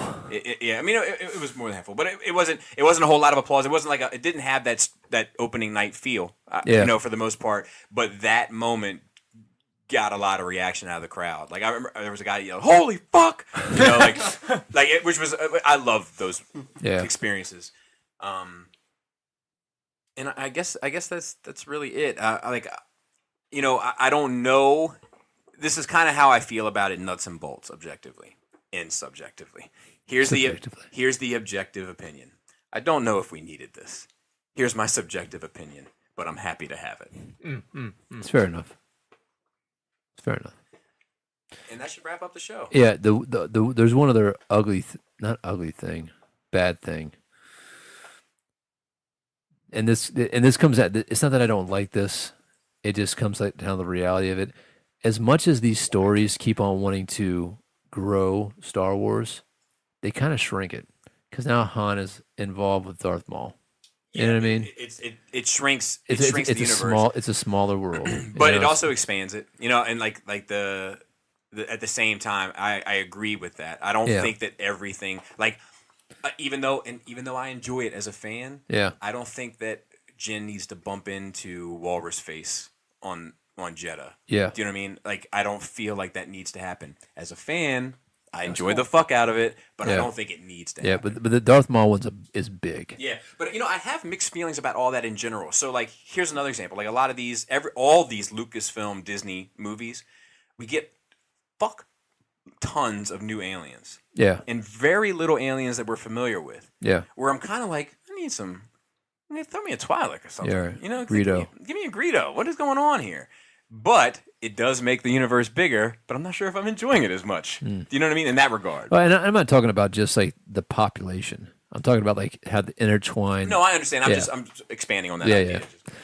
All right. Anything else? No, let me go shout out to the Cool Table Network, Shattercast Uncut, Enter the Realm, Beer and Bolters 40K, Plastic Fanatics, Stasis Lock, Toy Detox, 8 Weeks, Building Up to It, Breaking the Mold, and Fresh Communications. Sorry about last week. We cut off half of the Deadpool conversation, so we're going to run it back this week. And if you're interested in Adam and Joe's love affair with Deadpool, you can catch it on our Patreon as a little bonus. And real quick, just for the regular listeners, what do you guys give it? You said 10 out of 10? What? And you give it 7.5 out of 10, right? What? For Deadpool? No, I give it 8 out of 10. That was myself, what's 10 out of 10. Wasn't it? That was for... Oh, yeah, maybe. Yeah, 7.5. But I enjoyed it like a 10. Fair enough. Shout out to the rest of the Cool Table team. We do have Dante here today. And then shout out to Black Phillip, Raul, and Manny, and Marilyn Phil, all working very hard, and we appreciate everything that they do. And I think that'll do it. Like we said, stick around for the full Deadpool, Marilyn Phil, Bobby conversation, and then we have another one coming up on Patreon very soon. And stick around for some great tits. Flappy Labius. Wax booty holes. Dick player. What happened to Tasty Taints? But that was Chris, right? Oh, was it? What did you say before? What the fuck is this? Where's Cambridge, Maryland? Oh, that is a place. All right, and now we're cutting this in because... Oh, fuck me. What mic are you? You're 2, so I'm going to mute that. We're cutting this in so that you guys can have a little bit of a Deadpool discussion because, as you know, Adam and Joe have not seen it. So without spoiling them, Marilyn, Phil, and I can spoil you. So if you don't want spoilers, back out now. 99, 98. So, Phil, you didn't see it with me. No. So what do you give it out of 10? I gave it either 6.5 or a 7. I'm kind of on the fence. I'll probably see it again at some point. Okay. And for me, compared to the first one I would say is an 8. Okay, so I would say that the first one is an 8 as well. Yeah. 6.5, I think, is very generous for this movie. But where does it lose points for you? Actually, no. Let's start with the good. Okay. Where does it get points for you? It keeps up the same humor. I really loved how the guest appearances they did, and they flipped the script on what they did with the team, because that was not foreshadowed in the preview at all, which was good. That was good, and the post credit scenes were completely crazy, but made sense for his character. Agreed. And I think they were a good way to end it. Yeah, they were fun. I also really love the fact that they legitimately did a Juggernaut. Even though the CG was wonky. Look, I agree they did do a Juggernaut. But he didn't look perfect for me. Like, the fact that they did him and had him fight Colossus, I have to give him credit for, because you're only really going to see that in the comics. The wires up the ass, not okay, Phil. Yeah, that I didn't really like. And the fact that they didn't give him his legitimate outfit. They kept him in prison togs, which made him look like Bulldozer from the Wrecking Crew rather than Juggernaut. I agree. He definitely looked more like Bulldozer. Yeah, because I was like, oh, come on. They need to shed the prison garb, and then he'll look more like Juggernaut. I agree. agree. He had the helmet, and he had the size that he needed. Yes, and he had the attitude he needed. Proportionately, he had a little bit of monkey arms going on. Yeah. But proportionately, I liked him far more in this than the fucking Bullet Tooth Tony version. And I like Bullet Tooth Tony as an actor, but he was not but appropriate for that role. Yeah.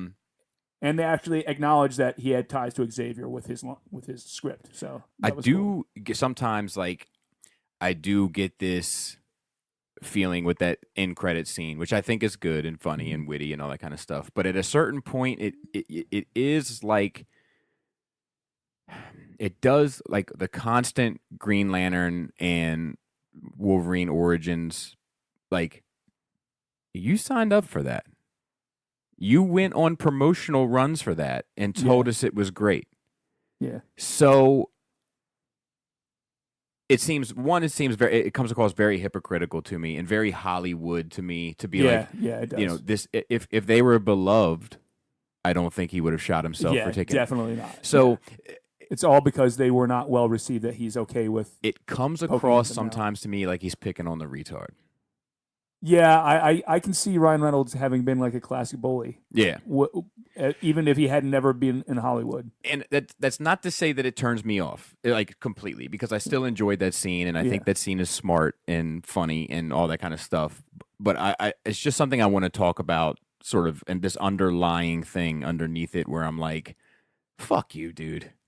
Like, nobody twisted your arm to take those fucking millions of dollars. Yeah, they certainly he definitely got paid for those movies. Yeah, and he got paid well, and went on promotional rollouts for those fucking definitely. movies and everything else. So, I don't know. There's something hypocritical about that bothers me on a personal level, but it doesn't take away from my enjoyment of it on screen, like, objectively.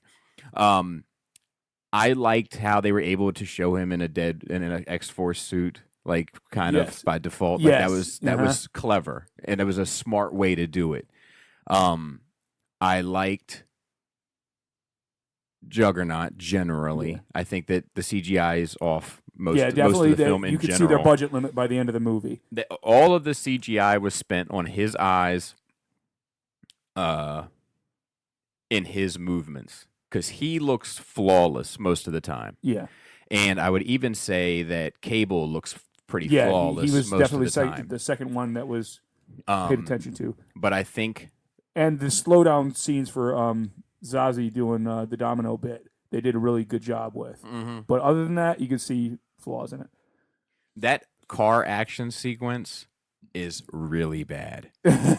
Like, when the one goes into the gas station and it blows up, like, that looks terrible. They purposely sped that up, that one sequence, and then they went back to the different camera cut. It looks bad. It was like, we're gonna throw this in there, and then just 'cause we have to make it do something. I agree. The other thing I really liked is when they did the inhibition collar, it automatically showed him getting the cancer back, which I appreciated. I thought that was it was cool. well done. That's cool. Now let's talk about the problems. The whole copycat thing kind of becomes useless. And the first 10 to 15 minutes of the film is dedicated to wrapping that up. Yeah. But that doesn't really have, they make it have weight because he keeps dying and she keeps going, not ready, not yet, not etc. So they kind of make it feels forced though. I agree. Yeah. And you spend 15 minutes of the first act on a story aspect that means nothing to the movie that you're getting ready to watch.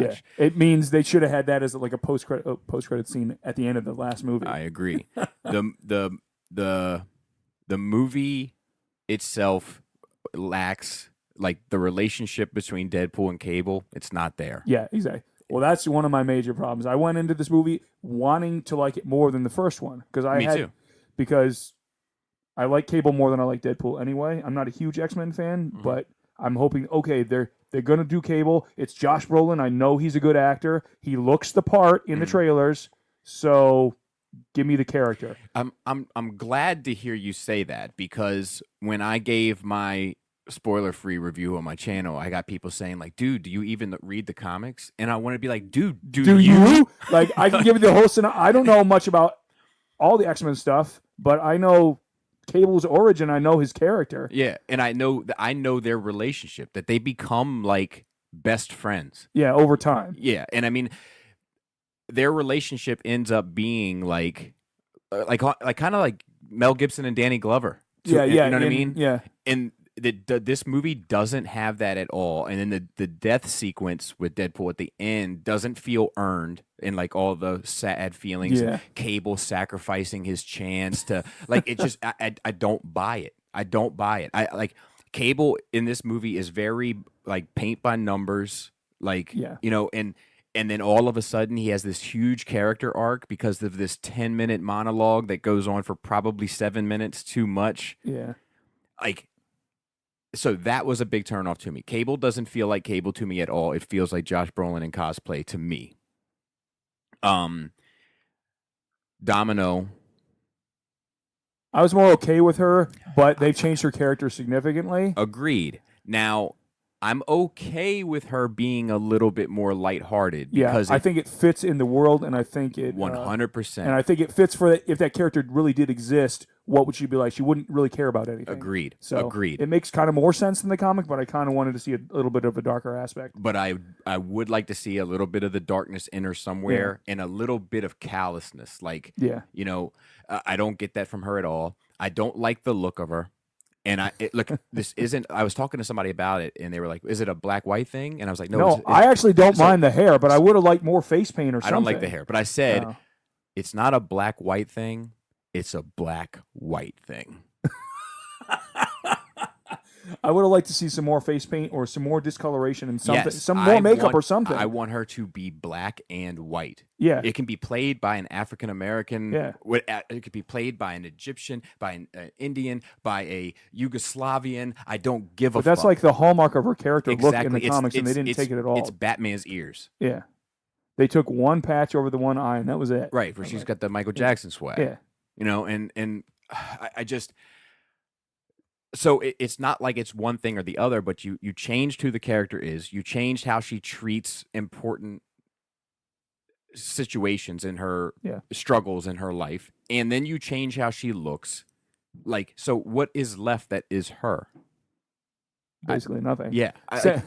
So that's an issue for me. At least with Cable, they got the look right, but his character was completely different. What I wanted from it was a lot of laughs, and some character heart, you know. Yeah. And I didn't get the character heart except in Deadpool, who's pretty well represented. Yeah. But the thing that I needed from Deadpool was the laughs, and they served me 70% of the same exact jokes they gave me in the previous film. Like, and don't get me wrong, the jokes that were new made me laugh. Yeah. Like my favorite, because I'm a huge Hulk fan, when he was on top of Juggernaut and he's trying to pry the helmet off, he's like, what was it? He does the Black Widow line from Avengers. That one really hit for me. Yeah. I was like, that was perfect. But I like that one, and I like when he calls Durpander Brown Panther. Oh, yeah. But, I mean, the movie is riddled with Marvel character references, Yeah, where like definitely. it is by like the time you get to the sun's getting real low. Mm-hmm. I'm like, no, okay, another one. Like, But the other ones I expected. That one I didn't expect. sure. So that was more of a surprise for me. I just feel like, because like he didn't get his arm chopped off or his hand chopped off. He got his legs chopped off. Yeah. Like, he made a Liefeld joke here. He makes a Liefeld joke there. Yeah. He makes it like, and it's just like, dude, give me something different. Like it just starts to feel, there's a lot of this movie like, I think Derp Pander's in it way too much. I think Weasel is in it way too much. I don't think they serve any real plot goal to the film. Weasel actually had 10 minutes cut out because of the actor. Good. Oh, because of the Yeah, they only kept him in when they had to for group scenes. And I think that the old blind lady is in it too much. Like, she's. I didn't mind her as much. I didn't mind her as much either, because she's not in it as much, yeah. but she's still somehow in it too much. And I think that so you have all this time spent on characters that don't really serve the core story of this, which is this kid and Cable, and then Deadpool's relationship to the two. I don't know. I there's a lot of this movie that I found to be kind of similar to Boondock Saints 2, like in the sense where the second one seems like a parody of the first. Yeah. And I the first one was done in a way that was like, it was fun. It's kind of a satire on comic book films at the same time as being a comic book film. First one was definitely like lightning in a bottle. Yeah, and then to duplicate that is always going to be difficult. This one feels very strange to me. Like, it feels like I often said with Boondock Saints 2, the best way I can describe Boondock Saints 2 is if Top Gun came out and then Hot Shots was the sequel. It's an interesting analogy. Right. And that's how I feel about this movie. I just don't think it has what it takes at the end of the day. Like, and the story itself isn't tight. Like, the story in the first one is pretty tight. Yeah, it's actually surprisingly tight. It's perhaps even uncharacteristically tight for the character. It's because the budget constraints, likely. Yeah, but it's also because it's a classic origin story, and so he falls in love with the girl. He has this terrible thing happen. He seeks vengeance for that terrible thing and tries to get the girl back. Like, it's classic, right? Yeah. And then in this one, he's trying to get to his girl and also trying to move forward, and he's trying to save this kid, but he also doesn't care about kids, and he's trying to form X-Force, but then and then Cable is trying to kill this kid to save his situation, but none of those story lines are tight. They're all like, I'm trying to think about something like when you, like a spool of thread. Right, and you pull the thread, your kid gets a hold of it or something and pulls it out, and then you're like, fuck, and you got to wrap it back up, and it's never going to be as tight as it was in the package. Yeah. That's how I feel about it. The other thing I really wanted to see from this was some version of Sinister, because this is now the second time they reference Nathaniel Essex. Yep. And I was like, come on, and he is the reason Cable exists. Agreed. And they didn't do it. I was like, now, come on. That's the second time I've been... The problem with Cable is that to accurately tell his story, it's long and convoluted. A lot of moving pieces. Yes. Like, there's Jean Grey. There's, whatever name was. That's let's call her Green Jay. Yeah. It's like Madeline Pryor. Madeline Pryor. That's Cable's mother. Correct. So.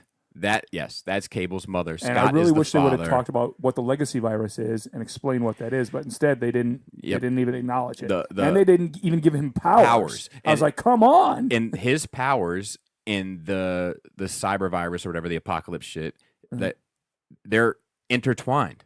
Like, you know what I mean? Much. So like, if you explain one, you kind of get a bonus gift of being able to explain the other, because he can't use all of his powers all the time because he's constantly keeping this virus in check. Yeah, exactly. And that's fucking interesting. Yeah.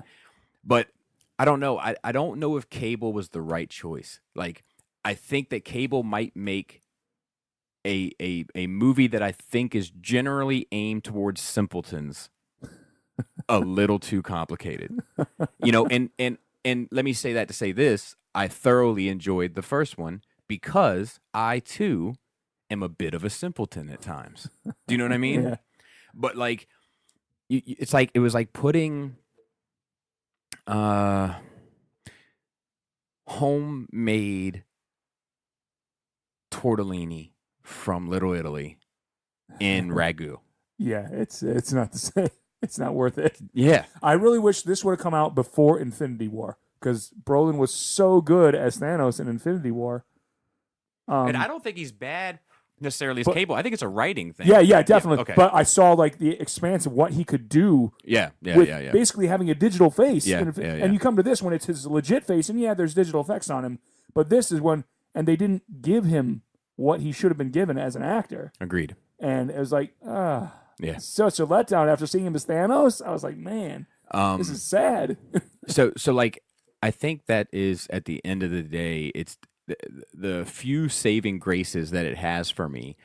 Like I enjoy the dispatching of X-Force sequence. Yeah, that was good. Like the Brad Pitt thing in there was hilarious. The Matt Damon thing in there was hilarious. Yeah, like I enjoyed all of that, but I didn't. It's like the few highlights that I really enjoyed can't balance out it the can't bad. Okay. Like it's and I think when it was the electrical wires up the ass, I think that's when I was like, fuck you. You checked out. Yeah. Like this movie definitely isn't for me anymore because this sequence does nothing for either character. Like it's not Colossus's style and it's not Juggernaut style. It's just a dick joke. Yeah. And like I'm okay if Deadpool's telling the dick jokes because Deadpool tells dick jokes. Yeah. But now you're telling me that you're just making a movie for people that like dick jokes. Yeah. And I like dick jokes as much as the next guy, but I don't want my dad to make one. Yeah, exactly. So it makes me curious if X-Force really is the next film, which is supposedly what's being talked about, what that film is going to constitute. If it's going to be a more serious film dealing with Cable forming a true team of X-Force, or if it's going to be a continuation of this with comedy all the way through. I think unfortunately, like the tracks that I think this is now on, which is the general Marvel at Fox Studio tracks, I think that we just have to treat it as such. And the way to treat it as such is maybe every other one will be good. Yeah. Well, I don't know. Age of Apocalypse didn't really hit as well for me as Days of Future Past. So it makes me curious about the Phoenix movie. Exactly. Is that going to be good or is it going to be bad? It's its turn. Is that finally going to do Nathaniel Essex? Unless New Mutants comes out next, then that might be good. And then... like I have higher expectations for New Mutants because of what the horror aspect they're doing than for Phoenix. I'm more curious about it. I have this sinking suspicion that the horror approach is a gimmick. Like it's like this sounds very cliche because Adam and I were just using this metaphor in a very different set of circumstances, literally 25 minutes ago. But it seems. I get an Emperor's wearing new clothes vibe from probably New Mutants. But the Anya Taylor-Joy being the lead character as Magic in there makes me interested because she was really good in The Witch and other stuff I've seen. And Magic is fucking awesome and interesting. And I don't know. It does make me beg the question of maybe we've been too critical of DC. And maybe we've been... too critical of Universal's Dark Universe. And maybe we just haven't praised the Marvel movies enough. Maybe it's not easy. Maybe they're the only ones that can do it. We'll see. Because there's no other like universe crossing franchise that's turning out okay. Yeah, pretty much. But neither of the other two have done it the way Marvel has done it either. I don't think... It's not saying they haven't been given the opportunity. I don't think X-Men is too far off. No, it's not too far off, but they even realized some of their missteps and tried to do a soft reboot, and it sort of worked. Right. Like First Class, I think, If is you're one of the better gonna X-Men reboot films. something and make it work, it's definitely X-Men that you can do it Yeah. in, because it's the days of past, present, and future, and the days of Are all future, intermingled, present, and yeah. the days of past, future, and the Yeah, days of exactly. present, past. But I think that the X-Men franchise has really tried. Like, I think like X-Men 1, which I hate, X-Men 2, which I like a lot, at least the last time I saw it. I'm kind of scared to go back on that one. X-Men 3 is trash. X-Men, the new team First or whatever, Class. First Class, is great, but only in comparison to Age of Apocalypse. If you remove Age of Apocalypse, it becomes very average, kind of not terrible, but not great. And then Days of Future Past is pretty great. And then Apocalypse is trash. Wolverine was trash. Wolverine Origins is trash. Logan, I think, is trash. I like the second two Wolverine movies. The Silver Samurai one? Yeah. Dude, let me tell you a story about the Silver Samurai film. The R-rated version of it is better than the... So that's the one I saw. Yeah. It's the only comic book movie ever, and I made it through the spirit all the way. So did I. It's the only comic book movie ever where I fell asleep on it, and I got around to watching the last 25 minutes 4 months later. I just didn't care. Wow. But Logan, I don't want to make this a bash Logan thing, because I know people are fond of it, but Logan, to me, is the ultimate bankruptcy of creativity. Like, so I think that a lot of Marvel villains in general lack creativity. That's my big issue with the Marvel universe, is that when you remove Doom and you remove Thanos, who isn't really that interesting, but somehow captures your imagination. So I still give him credit. He's much more interesting in the movie. You remove Doom, you remove Thanos, you remove Magneto. You're kind of left with a bunch of subpar villains. And Wolverine literally has like 4 Wolverine clones that he can fight. Like, he can fight his son. He can fight Omega Red. He can fight Sabretooth. He can fight Lady Deathstrike. He can even fight X-23. Like, there's 5 other characters who are also Wolverine, just spelled differently, and they still had to just make him fight himself because they didn't know which way to look. You know what I mean? Like, That was disappointing for me in that movie, and how they did Pierce was disappointing. Everything else, I like. I like Caliban. Yeah, I like Caliban, but Donald Pierce, the leader of the Reavers. Oh yeah. Well, the Reavers aren't done justice, in my opinion, really at all. But I really wanted him to be more of a character, since he's a member of the Hellfire Club in the comics. He's a big character. Well, that's another one. So the Hellfire Club has never been done justice in these movies either, and they also managed to not do Black Tom Cassidy any favors. Yes. But, what a joke. But that right away was, I instantly knew it was going to be Juggernaut. That was going to be the big guy. I was like, okay, if Black Tom's here, Juggernaut's the end guy. You gave it away. Yeah, if you hadn't used him, I would have been guessing. That's true. And Black Tom Cassidy was a joke. Because I was like, he's kind of an obscure character, because I can't even remember what his abilities are, but I know he and Juggernaut are always... They're always together. Yeah, especially together. when you think about like that Liefeld, McFarlane, like you think of the two. Even from the Claremont era. Yes, very true. But like the thing with Black Tom is, do you know why they used Karl Malone or Post Malone to... No.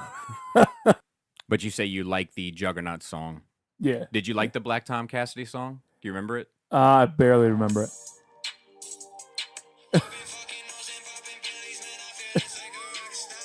It's Post Malone.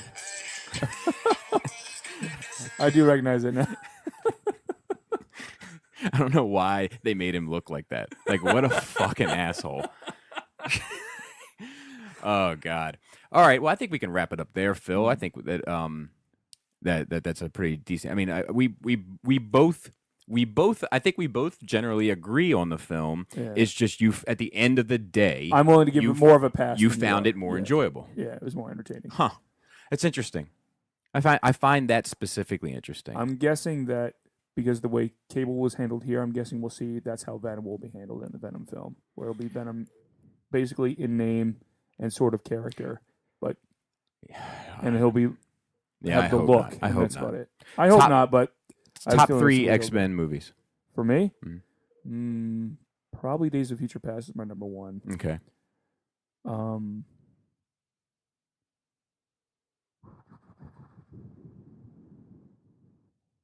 It would be my number 1 as well. Yeah, Logan might be my number 2 simply because of Patrick Stewart and that hot and Wolverine on Wolverine action. Of course. because the Patrick Stewart and Hugh Jackman, I think that's their best performances in any of the films. I don't disagree with that, and I think that might be one of the best child actor performances I've ever seen in a film. Yeah, definitely. My number 2 would be X2. Okay, and then probably either X2 or First Class is my number 3 is Deadpool. Okay. Oh yeah, that's true. Yeah. See, Deadpool is it's so out there for me. I enjoy it as a comedy, action comedy, but it doesn't really feel like it's part of the universe to me. I don't know. I think I would agree with you. This movie, I was hoping was going to bring it more together, and they didn't really do it. In a way, it almost felt like more together to me. But I think what makes Deadpool feel like a part of that universe to me is Colossus. Like, I think you remove Colossus from it, totally different feeling. Yeah. But that's what he's almost what grounds that movie to me. Yeah. In a weird way. All right. Well, I think people are starting to show up. So now we're going to record the first part of the show. And we've already said our outros. So farewell.